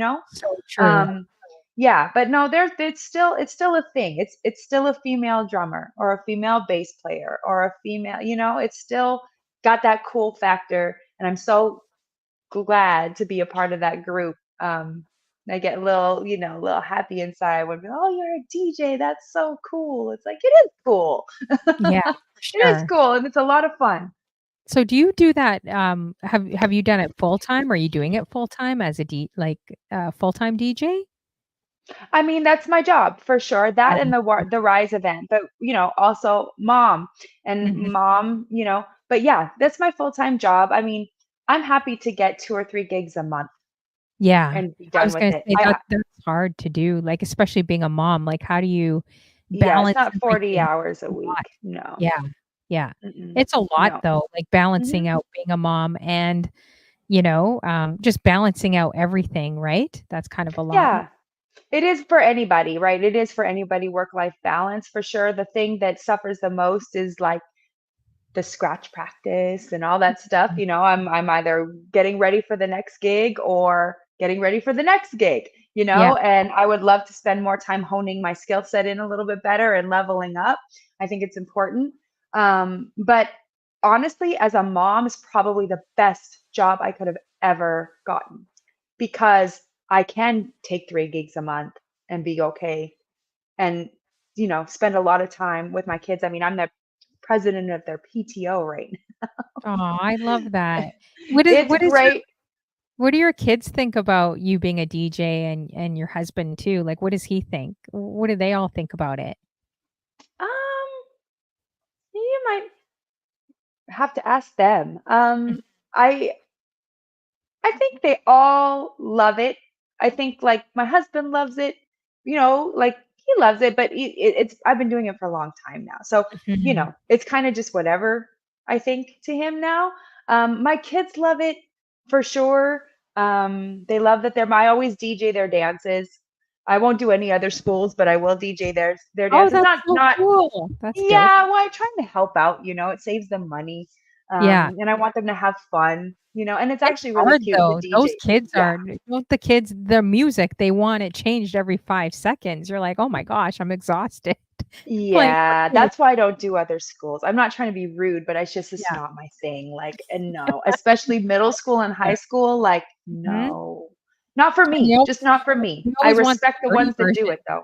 You could clean it out and Yeah. then they're screaming the dirty versions at you, you know? Yeah. Or do you find that they're all on their phones? I find the kids are different from when we were in junior high, guys, or high school. Now I'm gonna age myself, but we Mhm. waited all day for that guy to come up and ask you to dance, and it was like a big thing with the guys and the girls and who's gonna ask who, and you don't wanna end up at the wall by yourself, even if you're roller Mhm. skating. You don't wanna be the Yeah. last person on the wall. You want someone to ask you to dance. I find the kids, the boys and the girls do not interact with each other. They're all Mm-mm. like on their phones, taking selfies, ignoring each other. It's like they're scared to dance with one another, even in high school or junior high. I was kind of It's surprised by that.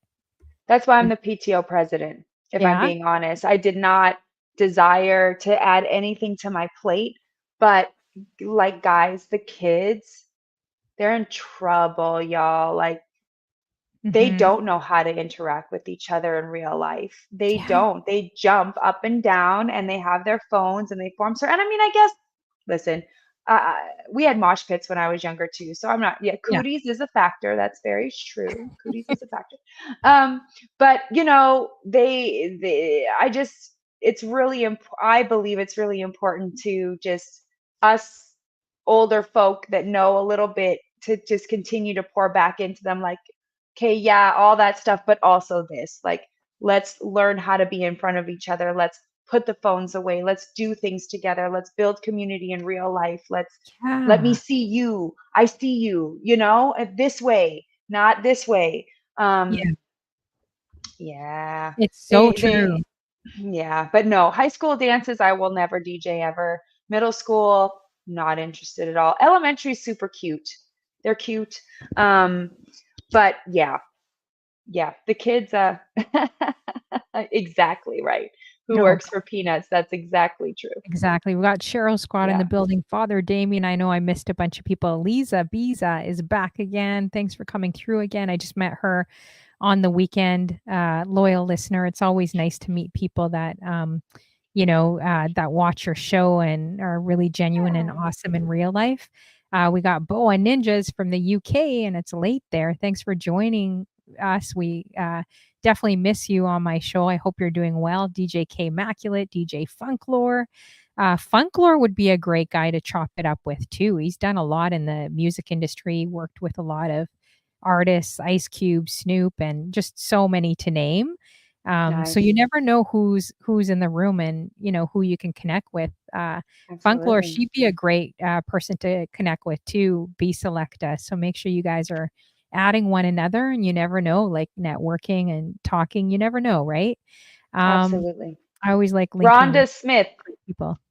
Let's The bass see. player was Rhonda Smith. Was it? That's what Oh, everybody's telling you.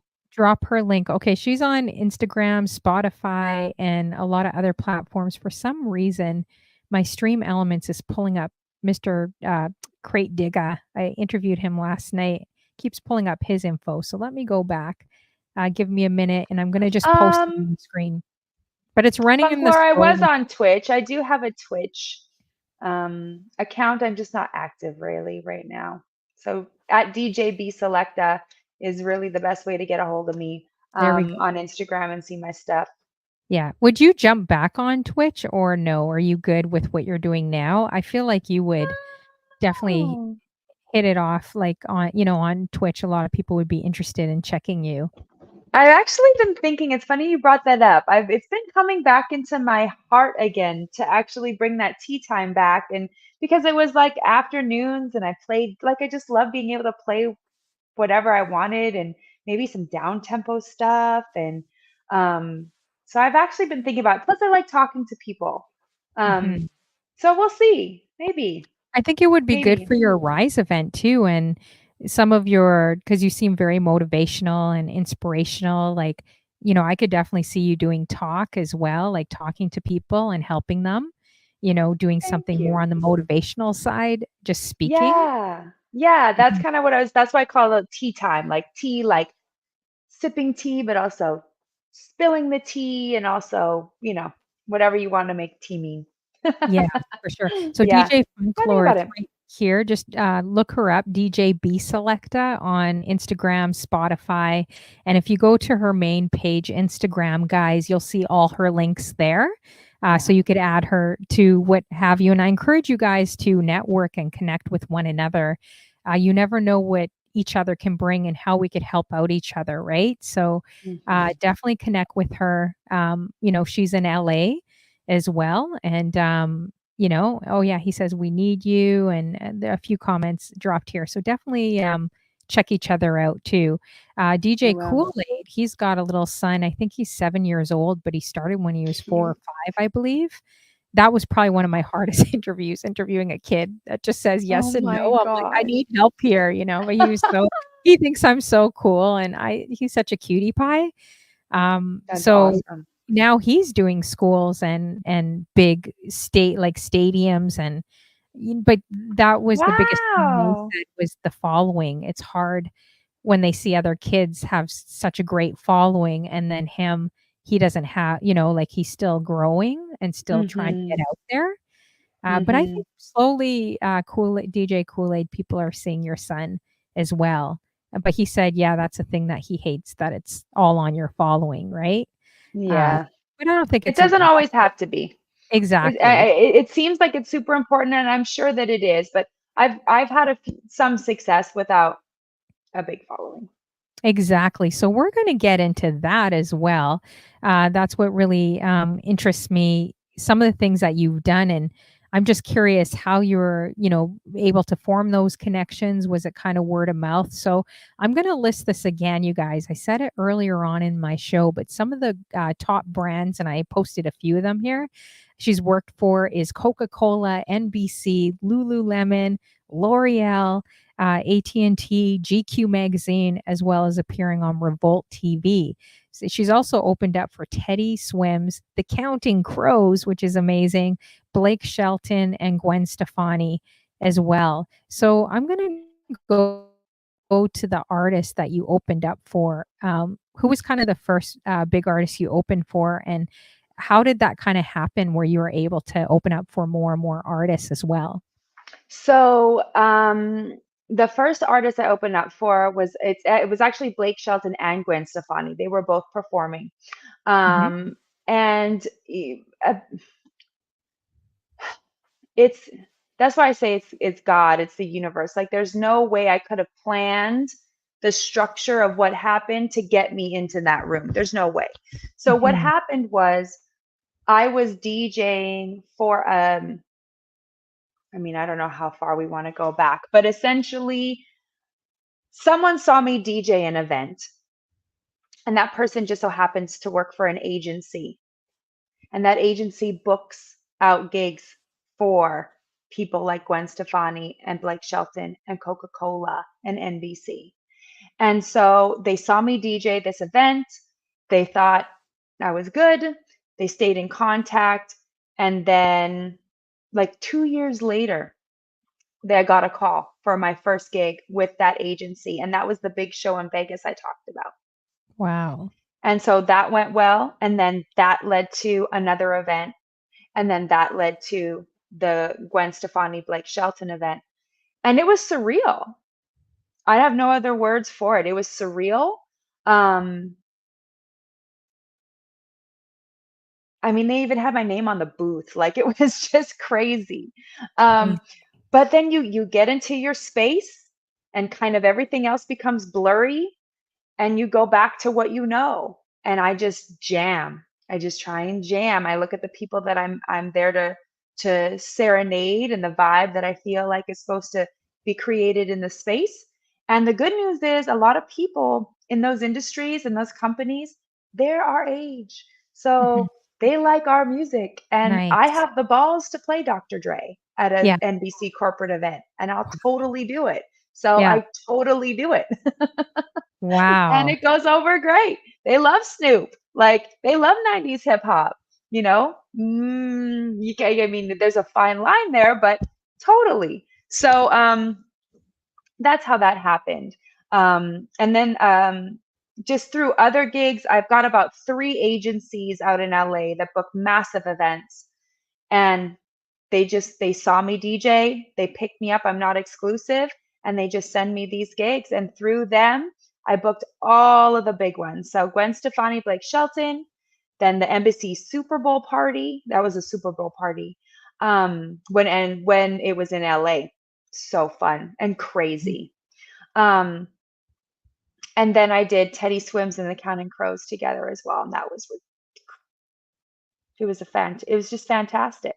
But outside of the glitz and the glamour and the hype and the this and the that, it's still those two decks, the mixer and your music. For And it just sure. becomes that again. You just kind of everything gets small, for me at least, and I just go to work. So how do you feel like when the moment you get on the stage, you're like, "Oh my gosh, I'm like opening up for Counting Crows," or this is actually happening? Like how do you feel inside when you're just getting on the stage and then you're just starting? Like, are you nervous? Like, how Very are you nervous. feeling? Very nervous. I'm feeling very nervous and excited. Mhm. So there's the life coach. She comes into my little brain and she was like, nervous, excited, they feel the same way. So let's make some choices here. She's taught me to work through that anxiety a little bit, Mm. a lot of it, actually. Mhm. So let me rewind now. So when I go into an event like that now, about 30 minutes before I go on stage, if I'm able, I sit by myself, I close my eyes, and I visualize how I want it to go. And with the anxiety, what I tell myself is I think, like, what is the worst that could happen today?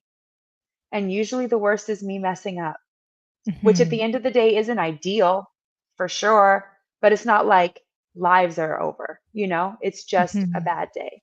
So I calm my nerves down by reminding myself that it's not the end of the world. If something goes wrong, like it will suck, but it will be okay.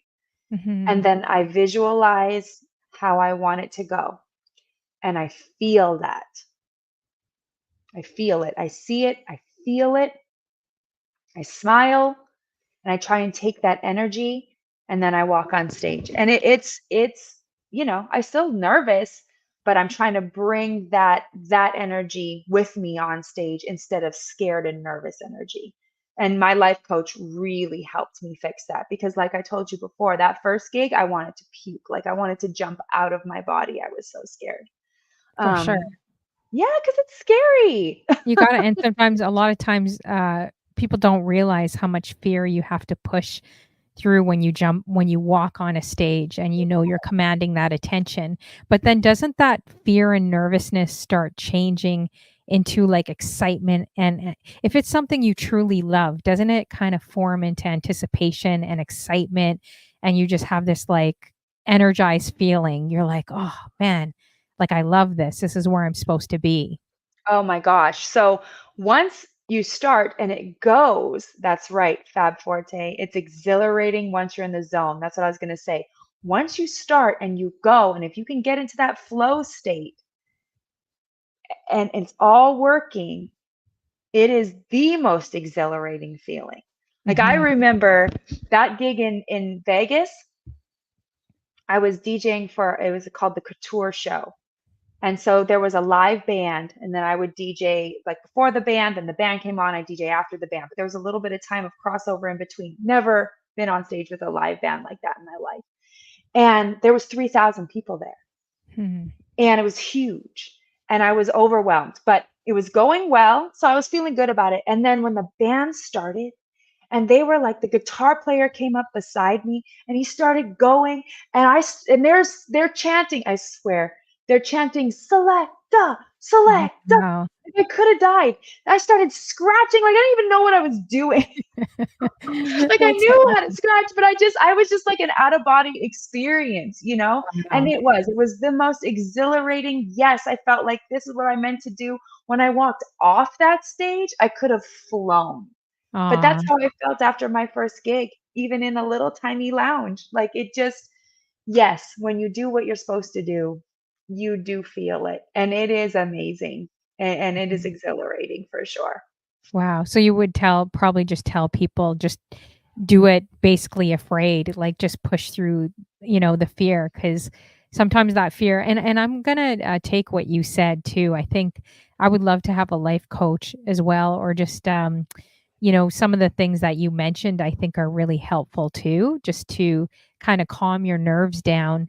And, Oh, because we can definitely be our worst critics. I would say every DJ, anyone that's in front of the camera, anyone that's a performer, they want to do mhm, a good job, right? And you could kind of turn into a perfectionist. Like I was like that more so on radio. And mhm. you're thinking about all the things you could have done better, all the things you're constantly thinking. Your brain is just like overthinking, okay, I could have done Mhm. this. And even if 500 people loved you, it's just, you're like, oh, well, what about this, right? So sometimes you have Yes. to just calm your brain down. And I like how what you said, how you visualize some like a positive outcome, like you're visualizing Yes. it going well. Yeah. Yes. That is a great tool, you guys. For all my DJs or performers out there, such a great tool. It just puts you in a different space because I don't know about you, but flight freeze, or there's a third one I can't Okay. remember, but I freeze.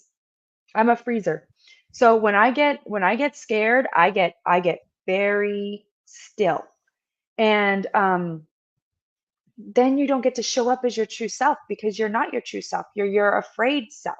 So taking those deep breaths, telling your nervous system it's okay, because that's what deep breaths are doing. They're just telling, yeah, fight, flight, or freeze. But there's one more.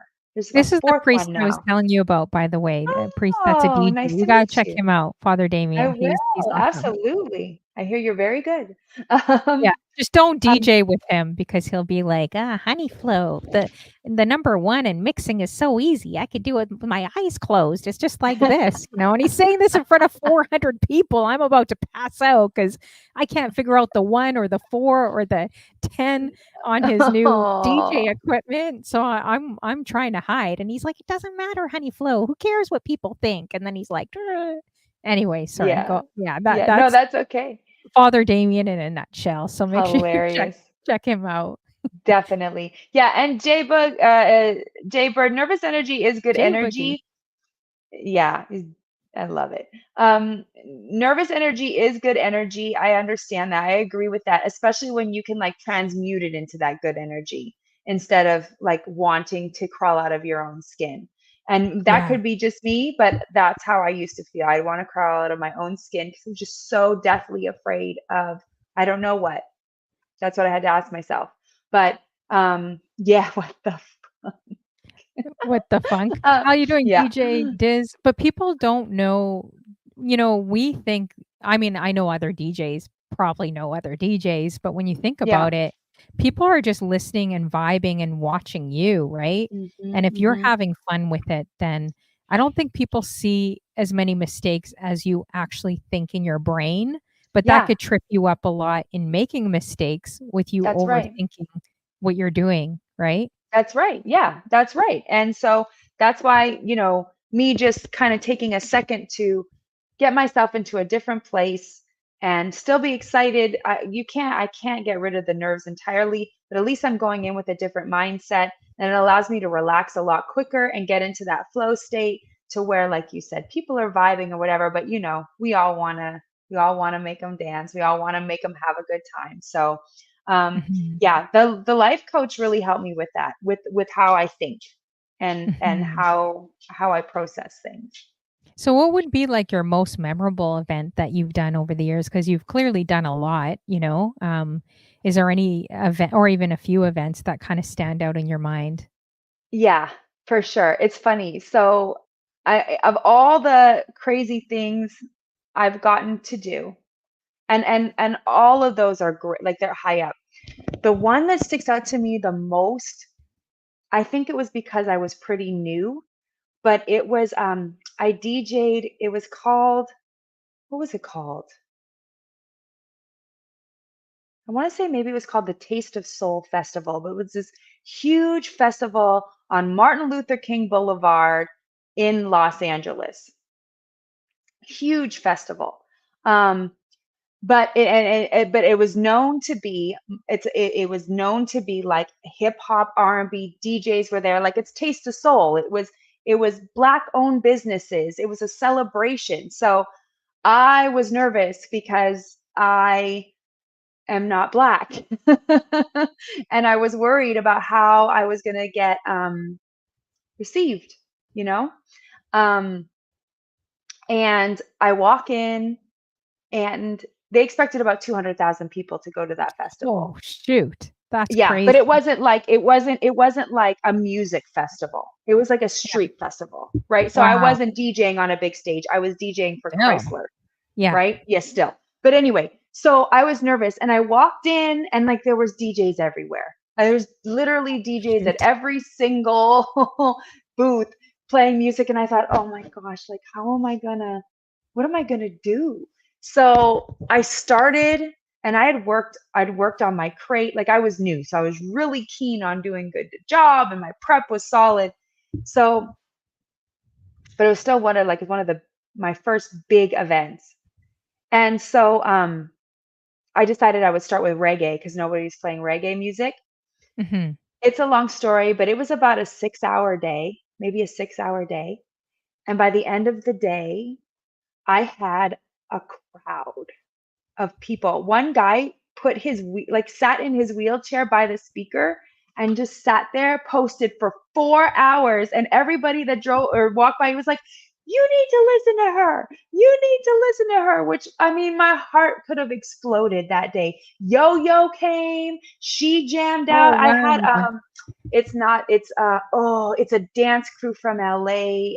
So dope. He's a clown, and I cannot remember the name. I'm so Yeah, dance hall is always a good choice.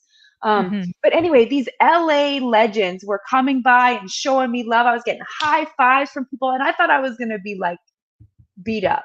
So for me, that day was just incredible. It was just Wow. incredible. And I'll That's never so forget it. cool. Yeah, that's really dope. Yeah, it's Fab Forte says you can't go wrong with the A little liquor. bit of dance. Bit of dance. Yeah, you can't go wrong with that at all. That's so No. true. Do you understand dance hall very good, like patois and stuff? My Jamaican friends make fun of me all the time because I'll play it. I'm like, ooh, this is catchy. I like it, and I'm all playing it. They're like, girlfriend, like I had Jamaican DJs. I did an Irie Fest here, and this Jamaican guy calls me up. He's like, "Hey, Flo, honey Flo, you cannot be playing that for this festival." I go, "What do you mean? It's Buju, it's Beanie Man. You hear this on the radio. It should be."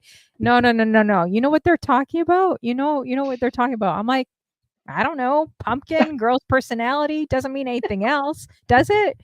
I literally thought Selecta Pumpkin was a girl's personality. I did not know until a couple of years ago that Pumpkin was something else.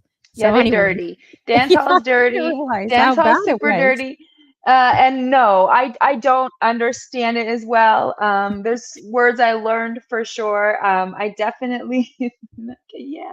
Um, Kissing booth. I definitely went to the underground dance halls in Edmonton. I was actually surprised at the like reggae out here. I thought it was gonna be like crazy, and I actually experienced more dance hall and reggae culture in Canada than What? in Oh LA. yeah, Yeah, I could like way actually kind of more, see that. Yeah, I could see that. way I could more, definitely see way that. more. But no, but I still play it. I still play Pump Up or Boom Boom because I Yeah. love the song. Um, but no, I'm sure there's so much being said that I don't understand. Like I didn't know what a browning was. There's a lot of slang there that I don't know, I but gotta I love Google. the Gotta music. Google after. Yeah, I love the The music mixed too. girl. Yeah. Yeah, that's what they say, that it has a lot of, different interpretations, different things, and you gotta really know it. It's like, I mean, hip hop and R&B, I know, like, I know exactly what they're talking about, but, and it's the same thing with dance hall. You gotta really, really know. But that's actually how I met a priest when he came in the room and I was sharing the pumpkin and the poom poom story was Fun. when a priest comes in the room and my Was moms it were like, Father Damien? "Stop." Yeah, they're like, "Stop the show. Stop. We got a priest in the building." And the funny thing is my mods, one of them isn't religious at all, and she was the one telling me to stop, of all things. Oh, And that's yeah, amazing. and I went worse off. I was asking all the ladies what they prefer, a guy calling them thick like a dumpling, or if they like sweet like pumpkin, that song. And they're all like this to me. Yeah, honey Flo, We like it sweet, like a pumpkin. Like they're getting kind of creepy on me. And I was like, oh, good. I do too. I love that too. Because, I sweet, love a girl's personality is very endearing when a man likes you for your personality. So, anyways, it. that's Yeah, that's the funny story I have with Father Damien. And that's I my son and my amazing. mom. But I was curious if you knew more about dance hall and you definitely have you ever had that walking into an event? Like I don't know if you know who Jay Online is, but he's the Yeah. number one distributor or like does edits for reggae music in the world, right? But when I Mhm. interviewed him years ago, he talked about how he was the white guy walking on stage in a whole crazy dance hall club, like getting booed off by, black people on, just booed like Mhm. terribly. And now he's like working with all the reggae artists. So he said that was an experience for him, but being a white guy walking in and not thinking the music, but not really.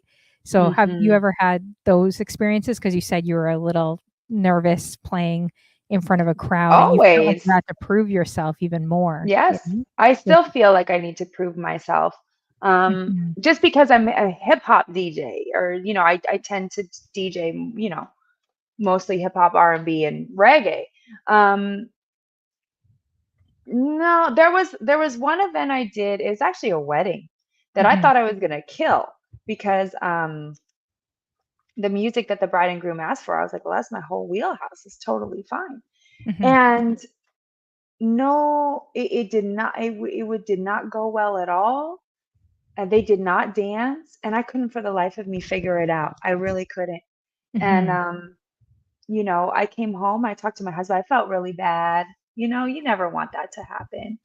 Um, and he just said, "Well, you're not black." hmm, It was an all black wedding, and you're not black, so it didn't matter what you put on. My mhm, husband's black, by the way, so mhm, he kind of helps me understand things. And he's like, sometimes that rubs people the wrong way, and they're not down. So, because I told him all the songs I mhm. played, I'm like, then I That's did this, interesting. then I did this. Like they didn't even dance to like Montel Williams, like normal, like Biggie, like stuff Or everybody dances Jordan, to. Montel Jordan. Yeah, Or sorry, yeah, Jordan. yeah. Montel I Jordan. get them Guys, confused. I get them don't confused cancel all the me on that time. one. I get them The confused all the 104 time too. BPM. I can tell you the BPM. Wow. Yeah, no, I um, do you feel like it's more like because you've seen both sides, Canada and the States, like you've seen how the culture is out here, especially out west, and then living in LA, like I think also the hip hop. Actually, I kind of feel like it's kind of similar in LA. They seem very multicultural and, out there too, but I feel like in the States, depending on what state you're in, they like different hip hop. Like when you go to yeah. Buffalo, New York, it's a different vibe, it's a different hip hop sound. We love our old school out here, but I don't know, I kinda wonder, do you feel like there's definitely differences? Like, is it still pretty multicultural out there too? I Some of mean, the events you California is definitely pretty multicultural. Yeah. But you're right. Different areas definitely have their hip hop. That's for their area for sure.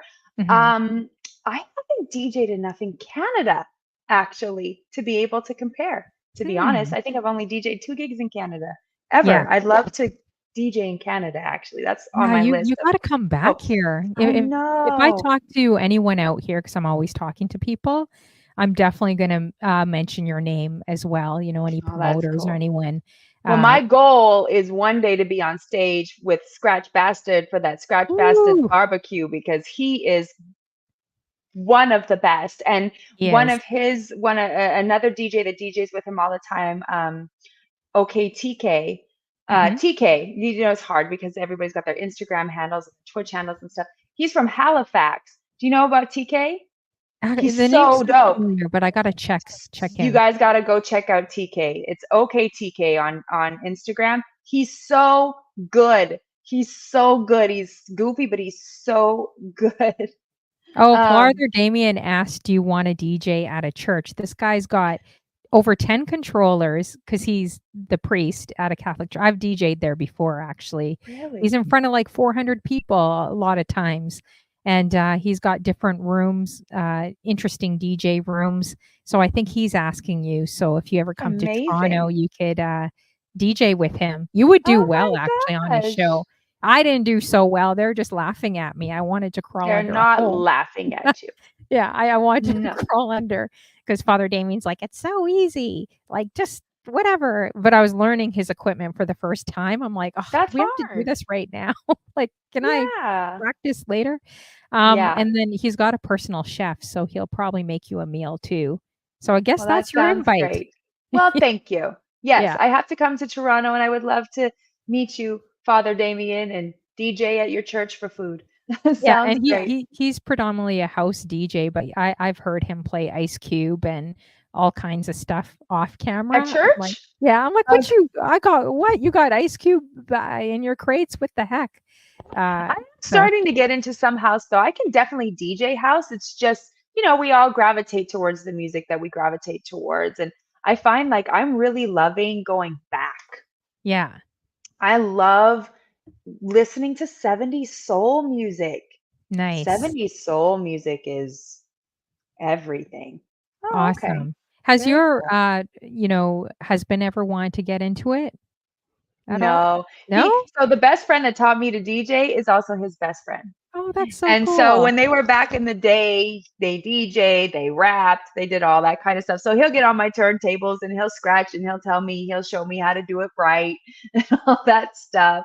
Mhm. Um, and it's fun, but no, he's not You guys into should do a wanting to show learn. together. I think that would be cute, or like a video He would if you want. never.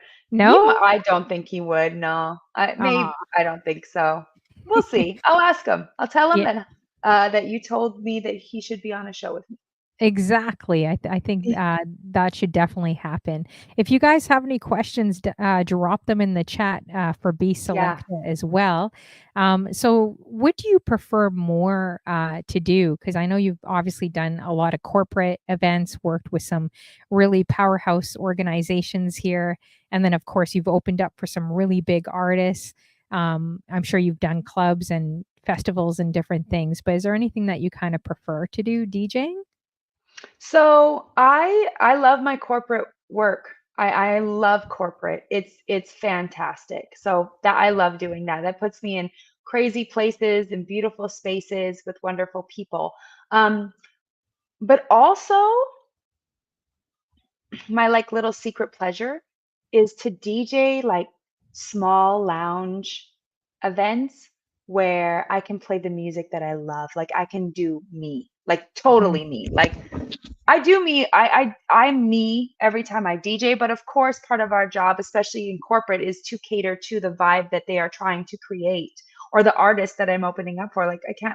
I'm not going to play a whole bunch of Ice Cube if I'm opening up for the Counting Crows. But um, yes, I totally go to NAM. And Jay Bird will know this if he's still on. Um, Real Ones in Long Beach is that it's a day party outside. It's turntables, it's music. You play what you love, you showcase yourself, and those those moments are some of my favorite things to do because it's got nothing to do with anything but the music and sharing that dance that we share with the people through our music. And Mhm. when I get to play music I love and have moments that I love and the crowd is like in, I love it. Man, yeah, that's awesome. I'm trying to think some events, yeah, festivals or even like a hair salon, like beauty shops, I think would be cool, or like Yeah, barber shops, like just being in the background and yeah. while guys are Coffee getting their shops. fades done. Yeah, I think that would be fun. DJ Diz says, "Do you like DJing at real ones?" Yeah, yeah. I like to DJing at Real Ones. I've done 2 sets at Real Ones. And I had the time of my life both times. And the crowd was phenomenal. They were Mhm. all the way in and we had 45 minutes. Yeah, nice, Jaybird. We had moments. Like it's about the music there. And I love it. I love any place that is just about the music. Mhm. Oh, Cheryl Squad, you have a question here. What is this? Aubrey what? Aubrey Graham Aubrey or Graham or K K Dot? Dot. Huh? I don't know. I'm not sure. I mean, I love K Dot, so I guess that'll be Yeah. my answer. Aubrey Graham, what you're talking about Drake? I don't know. Okay. K Dot. So Yeah. yeah. No offense, Canada, but Kendrick Lamar's a genius. Mhm. Like he's a genius. Yeah, So I agree. Kendrick definitely killed that battle, I if it was mean, planned battle or not. I was like, "Oh, come on. Kendrick." I have to, yeah, definitely take Kendrick's. Kendrick's a genius, and not again, not to be a Drake hater. I'm not trying to hate on Drake, but when we talked about that music that's a little bit more like sullen and kind of depressing sounding, a lot Mhm. of that, some of his stuff sounds like that to me. But I love For sure. Kendrick Lamar, and I've loved him forever. Yeah, Um, yeah, so true. It's a lot of different artists doing different things in the industry for sure. yeah, I but know he's I just get a genius. He's just a yes. like, come on, he's a genius, guys. Yeah. And So Kendrick Lamar's a genius. DJ Kool-Aid asks a question. DJ Bselecta, did you play on a specific booth at the NAMM this past year?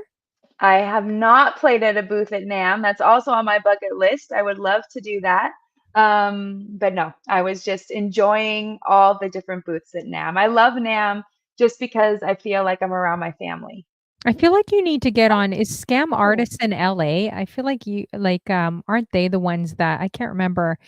I know it's Scam Artists on Twitch. I feel like you belong on that show. And then I don't know if they're an agency in I can't remember. You know what? I'm going to find out who books a lot of the females in California. But they're doing big acts even in yeah. Vegas, right? It's all the females. I don't know what if you know the agency. I feel like you Scam need to get artists? it could be them. Yeah, Scam is an agency. Scam is Oh, okay. definitely an agencybecause Because Yeah. I feel like Thank they you, King Melody. book all the females that I'm, like Eliza Devine, I saw, oh, geez, A Party Like a Mother, like a bunch of women, Angie V's Nicole, on Scam. Angie Angie V's B, killing it. yeah, Yeah. yeah, she's killing Yeah. it too. Yeah. Yeah, But you know what? DJ Tessa and her Prism DJs crew, they're booking wonderful events too. Tessa is doing her thing and she is and she's a beautiful person too. So yeah, there's a mhm. few out here and I would love to work with all of them for sure. Oh, yes, VTech, Yep. King VTech is a Melody. scam artist. That's right. And, I was talking to Chris Cut, like, a long time ago when I I interviewed her, love and Chris. she mentioned yeah, she's amazing. But she said that in Vegas, at least, you can't just go door to door. I don't know how it is in LA, but you can't just go door to door and say, "Hey, I want a DJ." Like, you have to have an agency behind you. Is that how LA works, or can you kinda do a combination of both where you could find bookings yourself and on your own solo, or do you I have to mean, kinda go through an agency? I think major brands, you're going to have to go through an agency. They're not going, I mean, you can try. I'm not going to say no to anything, but Mhm. anything that I've done that's been on a very, very large level has always been booked through an agency. Now, I Oh, got the okay. agency by myself, Mhm. but again, that was just me being in the right place and someone hearing me spin. Well, and then they So it approached wasn't you, right, even, for that? yeah, Wow, yeah, yeah, yeah, crazy. Because it's yeah. hard, like, I've done agency work, but it's through radio, like, when I used to be a sales rep at the hip hop station here, it's like but it was, like, nearly impossible to it's like all the sales reps had their agencies, right? So it was Yeah. even hard getting to one and talking to one and trying to form that relationship. It's relationships. Mhm. They say they matter, so that's exactly right. I get my music from a few different sources actually. So I use DJ City for like current stuff and remixes. I use BPM. No, what is it? Is it BPM Supreme? I think I'm on BPM Supreme as well for back catalog stuff. And then I've actually started digging into Bandcamp. Nice. Yeah. Yeah, Bandcamp's got some gems if you have some time. I got this great I don't know if you guys remember Dr. Hook, but Dr. Hook's a group from way back in the day, and they Mhm. have a song called Sexy Eyes. If you haven't heard it, listen to Dr. Hook's Sexy Eyes. Um, I just feel like it's a classic tune, and I got a crazy remix that isn't awful. A lot of remixes I find are awful, but some are like almost better than the original. I found one of those on Bandcamp. So I've been fishing in Bandcamp and digging in their crates a little bit too. Oh, nice. Okay, yeah, and, it's Fab Forte says here, you can throw your own events, which is RIZE true. event. That's Yes, what I started RIZE. That's why I started RIZE. I wanted to DJ the music I love and help people at the same time. Like there had to be a reason for me. Um, and that's exactly why I started the RIZE event. and I feel like you're onto something because no one is doing it's kinda like doing, out here, they'll do soca fitness or dance hall fitness, like, it's Hmm. just so unique. They'll Yes. even do soca fit, so aqua fit and combining it with soca music, and Love soca. no one did that until this girl started it, right?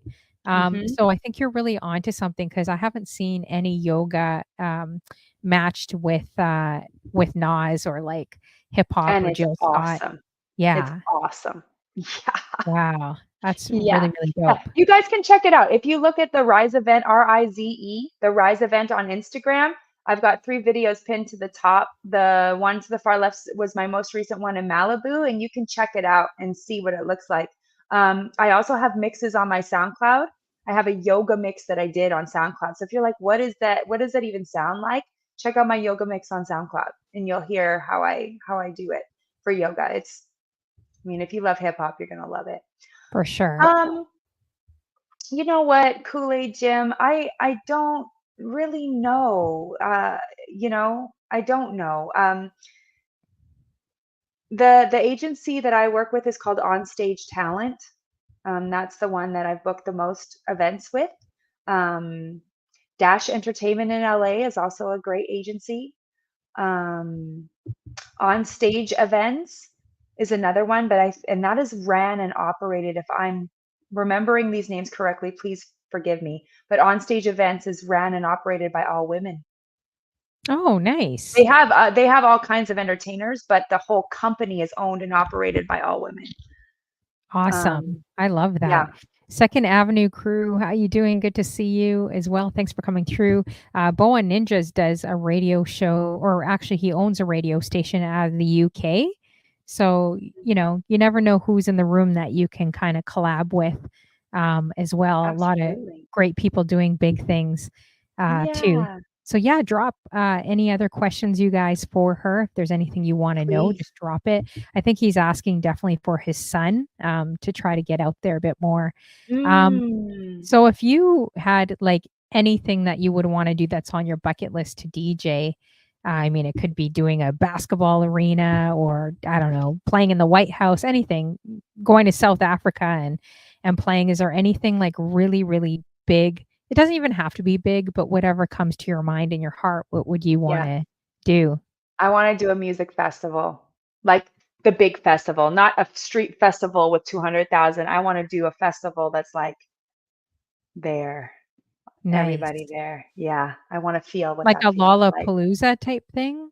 Fest or Maybe, something different? maybe, or I don't know what the festival is. Maybe it'll be a RISE festival, Mhm. but, I just wanna do a festival. I just think that that would be amazing, like an Yeah. outdoor festival, I music could see that festival. happening for you, I definitely can. There's women I know that started, like, Portia Live, like, just a few years back, and now she's traveling the world, Brazil and Mhm, all these different countries playing, which is so incredible for someone that just started. Jay Chalet started in 2017, I believe, and mhm. look at her I know, incredible journey. I know. I'm thinking like DJ Hannah Rad. She's another influencer, entertainer, and amazing DJ. She does like Lollapalooza and, is a TV host and does the complex here. So you never know, right? Um, Mhm, where that you got to speak it. And I know you know that because you do that. mhm. Do you visualize a lot? Like think about the things you want and kind of meditate on that and like do you do that a lot in what where you kind of want Yes. to When I'm on my P's and Q's and I'm doing what I know works, absolutely, because I believe in it. I believe in manifesting. I believe in all of that. Which is why I take my time before the gig and kind of visualize what I think it's gonna be like, or what I want it to be like, not what I think it's gonna be like. Um, So when I'm on my P's and Q's, absolutely. But I'm a human being, and sometimes I lose track of those things that I know work. But Mhm.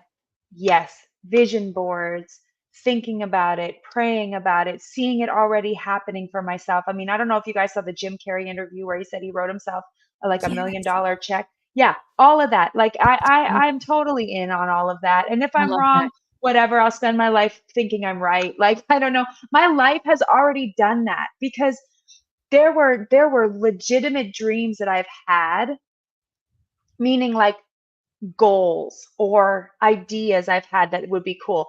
Things from traveling, but like I said to myself when I started, I would love to do a Vegas club and Mhm. make this amount of money. And 2 years ago, I think about 2 years ago, I did it. I did the Vegas club. I made that amount of money. Or, oh my gosh, it would be incredible to like be flown somewhere to DJ and to be paid for that. And I think it was 4 years ago, I got flown to Athens, Greece to DJ. I couldn't Nice. believe it. And I had always dreamed of coming down the escalator and there Mhm. being a person there with my name on a sign for a Aw, car. Like as a little girl, and when I I love came that. down the escalator in Greece, there was a person and they had my name on the sign and a card and everything. So it's happened for me. Mhm. So I absolutely believe in it. And Yeah. and and when I'm doing the right things, I absolutely do it. Where do you think you get that from? Because I know, you mentioned in other interview you're like a big dreamer, and I think that's special for very few people. Like, not a lot of people think that because you get caught up with life and the stresses of life and everything. But was that always in you, like, from being a little girl? Like, I'm just dreaming about something even if it's not making sense. I'm kinda meditating and thinking about it, you know? Yeah, so I'm an only child and I grew up in a really small town. So a lot of idle time by myself outside. Mhm. And um I grew up in a pretty safe place. It was just pretty calm and pretty safe and pretty even keel. So there was not a whole lot of roadblocks that got put in front of me in my life. And, Mhm. I love Disney and I love magic and I have had like a childlike wonder and I've kept that, thank goodness. Moving here has definitely tried to kill that in me, but I hold on to it as much as I can. Yeah. But I don't think that life has has beaten that out of me yet, and that's why I had that like anything is possible. Mhm. Anyone can do anything, and just try, like I just and people call me ignorant, and it could be ignorance, but Hmm. that ignorance is bliss thing doesn't pertain to everything, but it does pertain to that. Because we can talk ourselves out of a lot of stuff before we even try. And I just didn't talk myself out of stuff. It was always like, I'm going to do this and it's going to work out and it's going to be Mhm. fine. And that's it. And it stopped me from not trying, or it didn't stop me from not trying? Yeah, for sure. I think Yeah. as we get older, life and sometimes hard knocks and trials and things can hit us as we get older. So I feel like Yeah. sometimes we learn and develop fear, but it says you should go back to being a child. You should have also Yes. that childlike faith or that child in you, and when I look at children, they're just so free, right? If you look at your kids, I see kids, they're so free to just be who they want to be and not care what people think. And I saw this little girl actually dancing one time in this place, and she grabbed my hand. It was like just meant for me that moment. I didn't even know who this little girl was, guys, but I looked at her and she looked like me when I was like just very, very young, like maybe 6 or 7 years old. But for some Mhm. reason, she picked me and she grabbed my hand, and I'm like, "Oh, no, no, no, I'm not going up in front of the stage to dance, like, have everyone stare at me." And she kept tugging my hand, so I couldn't say no. But she brought me to the front of the stage and she started dancing like crazy, just so free. So then I just didn't care what I'm like, okay, well, I can't just stand here. This kid won't let go of my hand. So I just felt like it was a cool moment. So she was dancing and then she got me to dance. And then I just Mhm. felt like in my heart, it was kind of like that saying that you should have childlike faith and be more like this little girl, right? Like, Yes. how she just so free. And kids have big dreams. We all did when we were younger, right? And So they're it's not thinking about all the ways it won't work. Not 1 exactly. second do they think about that stuff. No. It's only Yeah. about what they would love to do. And Yeah. that, my love, is RIZE. That's the Mhm. invitation. Life can be experienced on a different level where you Mhm. see people with love, where you believe in yourself, where you show up authentically, where you're not afraid, where you can bask in something simple like a beautiful sunset, and you can experience these treasures that are out there for us everywhere all the time, all the Mhm. time, if you can just get yourself to see it that way, you know? Exactly. And also Yeah. to know that, this industry, you're gonna get a lot of no's before you say yes. So would you say that it's important to just still be consistent? Because a lot of shows have dropped off. A lot of people have like, "Ah, no, I don't wanna do this anymore." But I Mhm. think consistency is key, like to keep pushing, right? And to know that you're going to have, it's like sales. You're going to have 1,000 doors, knock on 1,000 doors. You're lucky if you get the 5 or 10% opened. But you keep trying and then eventually more doors will start opening, right? Well, and it only takes one door, Hmm. right? It only takes one door. And if you believe that the door is going to open whenever, however, whoever it's meant to open, then you just keep going and you don't have to worry about the how. We worry so much about the how and what's going to stop us and stuff like that that we never move forward. And you're right, you'll never score if you don't take the shot. But and and and you won't even get on the ice if you don't even think you'll ever get a chance.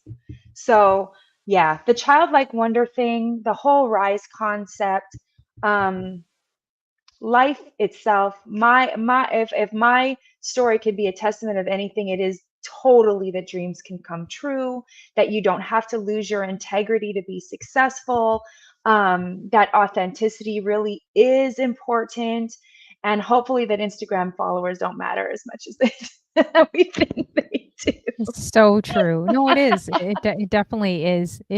And when you think everyone is doing it, everyone is hustling to move forward and to gain that, I kind of this year I actually just stopped it. I'm like, you know what? I'm done. I'm over that, right?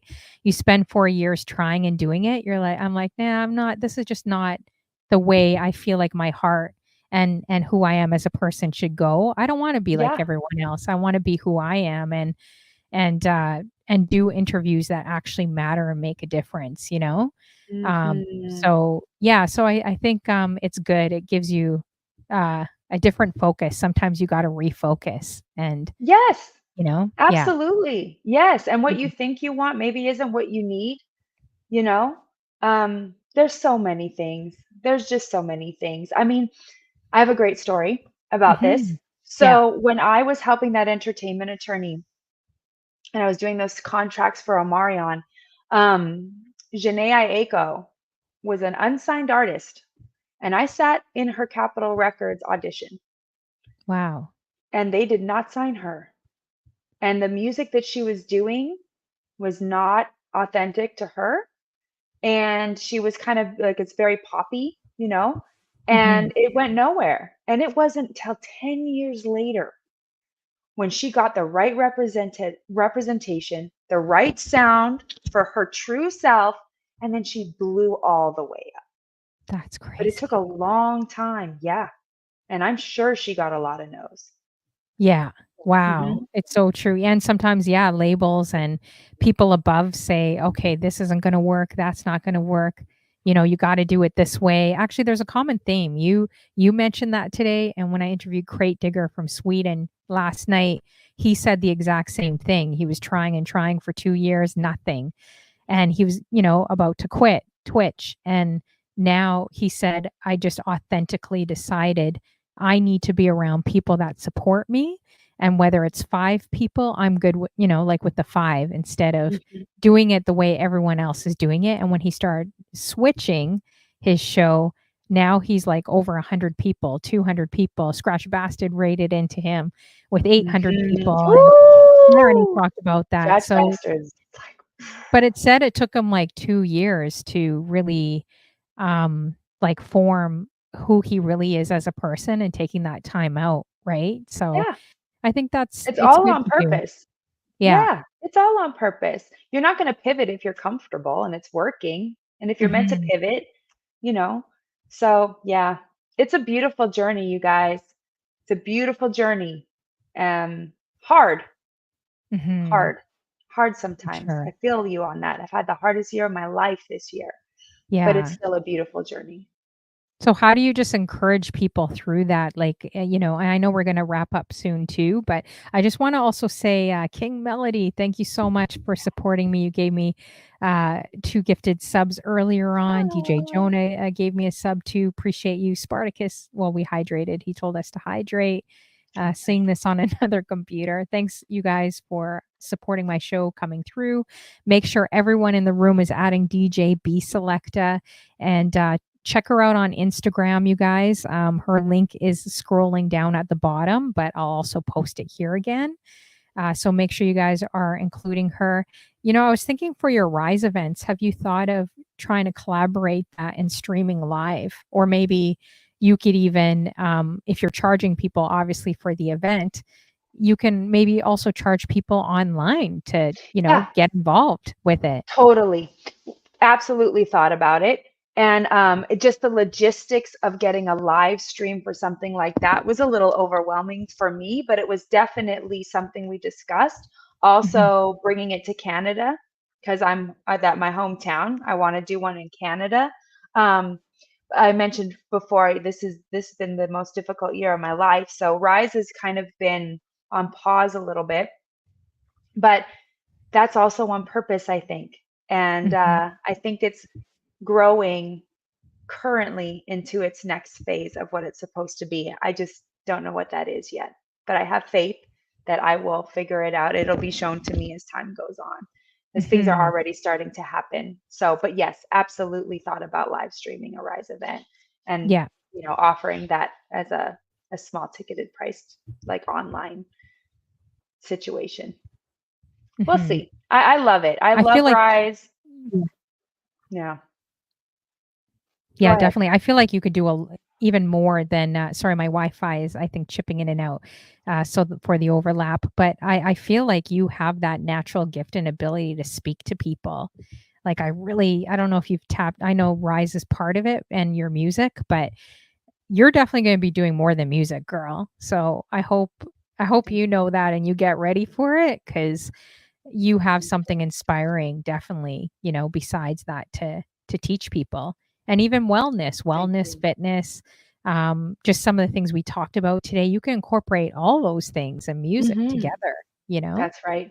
Yes. And when Mhm. I was 22, like coming back another manifestation thing, I said to someone once, I said, I don't know what I'm supposed to do with my life. I just know that I love two things. I love Mhm. music and I love people. And whatever it is that I'm supposed to do with my life, it's going to take those two things and it's going to put them together. But I just don't know how. And Mhm. Rise was the how. And DJing as well, because I feel so connected to the people I'm with in those rooms. Um, whether virtually or not, in person's a little bit easier to feel the connection, um, for sure. But Rise is an even deeper link, with the people. So using music to help people feel loved is an honor. Mhm. Or even music also with the message, like uh, I've checked out some of your videos and you just exude, not only positivity, but just this warm, hearted vibe about you. I know we don't know each other well, but that was something that exudes from you. So I really feel like, you're going to definitely be speaking to people and helping them. And I hope to see that, through the events and the things that you're doing. But Well, I could thank definitely see you. that for you for sure. Thank you, Yeah. DJ Honeyflow. And thank you for having me on your amazing program and putting me in front of all of your wonderful people here. I really do appreciate it. And I see you. I've been seeing you grind for a long time. You have my full support.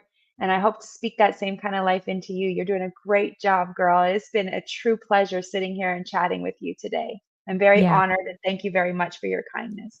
Yeah, no problem. Yeah, thanks for coming on. I know we're gonna wrap up, you guys. We're a little over 2 hours here, so I'm sure she probably needs to grab something to eat and everything.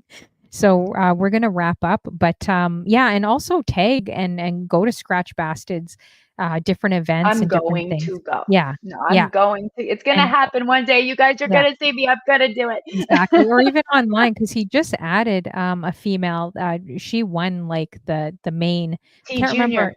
Yeah, I've, T Junior. tagged her, I've posted her a lot, she's ridiculously good, um, Mhm. but I do like the fact that he has, showcased other women too, and he's always Mhm. looking for women with that caliber, so I see Yes. you definitely fitting in there, you're the hip hop vibe that you bring, so Well, I it's hope going to to see you on happen. stage. Yeah, I hope to see you on stage there, so keep going Thank to you, his mama. rooms and his things and, make yourself known, your name like, I mean, just so they become familiar with you, right? And you Yeah, never know what will that's right. happen. But, Thank you. I think what we're gonna do so make sure everyone in the room, guys, her links down below, Djbselecta, super, awesome, beautiful person, streamer, and DJ. She's like the gourmet chef chopping up the mushrooms on the turntables, slicing and So dicing sweet. them, you know, Thank and you. yeah, and I'm working on my butter knife, guys, too, as well, so I could slice up a few mushrooms. Um, You're good, mama. Thank you, King Melody. I appreciate that. And listen, guys, if you ever reach out to me, I'm here. I'm here to help. Reach out to me on Instagram, send me a DM. Um, the list of agencies, I saw the gentleman missed that earlier on. If you want to hit me up on Instagram, I'll send them to you. Or I think you said you followed me. I'll write you back with those lists of agencies. But if you need anything, holla at your girl. All right, sounds good. So we are going to raid you guys into I'm just trying to look. I was on a raid train that is raising funds for the American Cancer Society. It's called We Beat as One Festival with DJ Frankie B. He's been really working hard, guys, to get to his goal of $5,000. I think on my show there was a company that earlier today that invested his mom's I think it was his mom's company that invested $500, and he's matching the donations $1,500 out of his own pocket. So we want to help DJ Frankie be the best we can, guys. So let's raid in. I'm trying to see where he is right now. Let's see here. It's 9 o'clock Eastern time, right? So if someone could see if Forever Seeps is on, that would help me. I'm going to try looking too.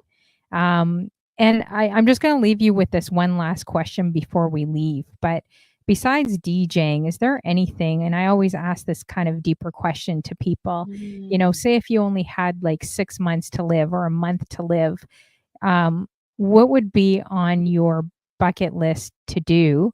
And it doesn't have to be anything big or grand. It could simply be, spending time with family. But what would be on your life bucket list to do before you left? And what legacy would you, want to leave behind to people as well?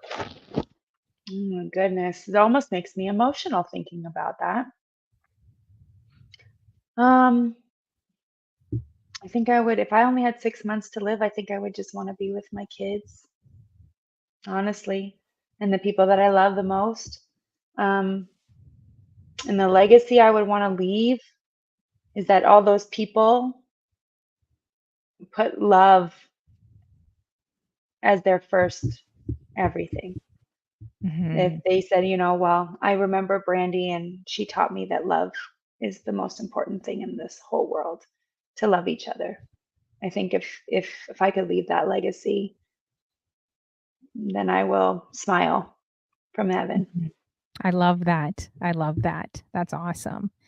Um, and he will definitely have a set of golden turntables, like I for hope us so. feeling. Oh yeah, I mean, he knows his music, so I'm pretty Yes. sure that there will be a set of golden turntables up there too.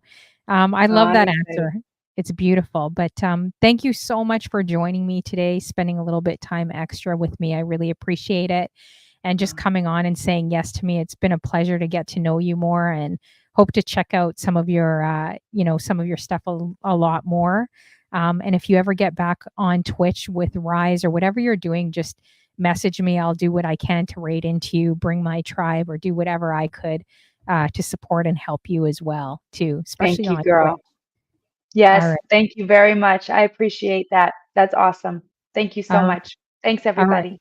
Sounds good, you guys. So we are going to raid out to Forever Seeps. Stick around even for 5 minutes, you guys. She's a dope female DJ too, killing it. We're on this raid train to support the Cancer Society Foundation. Let's get Frankie B to his goal of $5,000. Even if it's $5 you contribute, let's jump in there. If anyone wants to create a hype train for her, that's the only time I'm going to ask for hype trains for this cause. And it was beautiful this morning sharing with so many friends that had cancer as well, and that have passed away. So a lot of beautiful stories this morning. So let's help them get to their goal, you guys. Thank you so much for coming through, DJ Immaculate, Eliza, it's Fab Forte, King Melody, K Immaculate, Clarky, everyone supporting my show. Thank you guys for coming through. Do you want to say bye to anyone too in the room? Well. Everybody, thank you guys so much for taking the time to get to know me a little bit better. Jay Bird, if you're still here, thank you for jumping in and saying what up. That's a family. And that's it. I appreciate you guys, and I'm excited to get to know you guys better. And now you're part of my crew. All right. And Father Damien says when you get on Twitch, he's got like 400 people in his chat. He said when you get on, if you get on a Sunday, he will raid you as well and support you. And you you're invited to come to Toronto, he mentioned as well. I definitely need to come to Toronto. Do you know I haven't been to Toronto? What? No. Yeah. Oh, you got to come. You'll love it. I gotta come. I want to come for Caravana.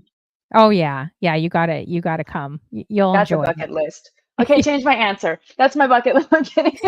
I'll bring my kids to Caravana. No, maybe I won't do that either. Yeah, don't bring your kids to Caravana, but and then you can interpret for me, so I'm not like mistaking pumpkins for anything else. You know, girl, I'm gonna mistake pumpkins. I don't know the word, but I'll be jamming, acting like I do.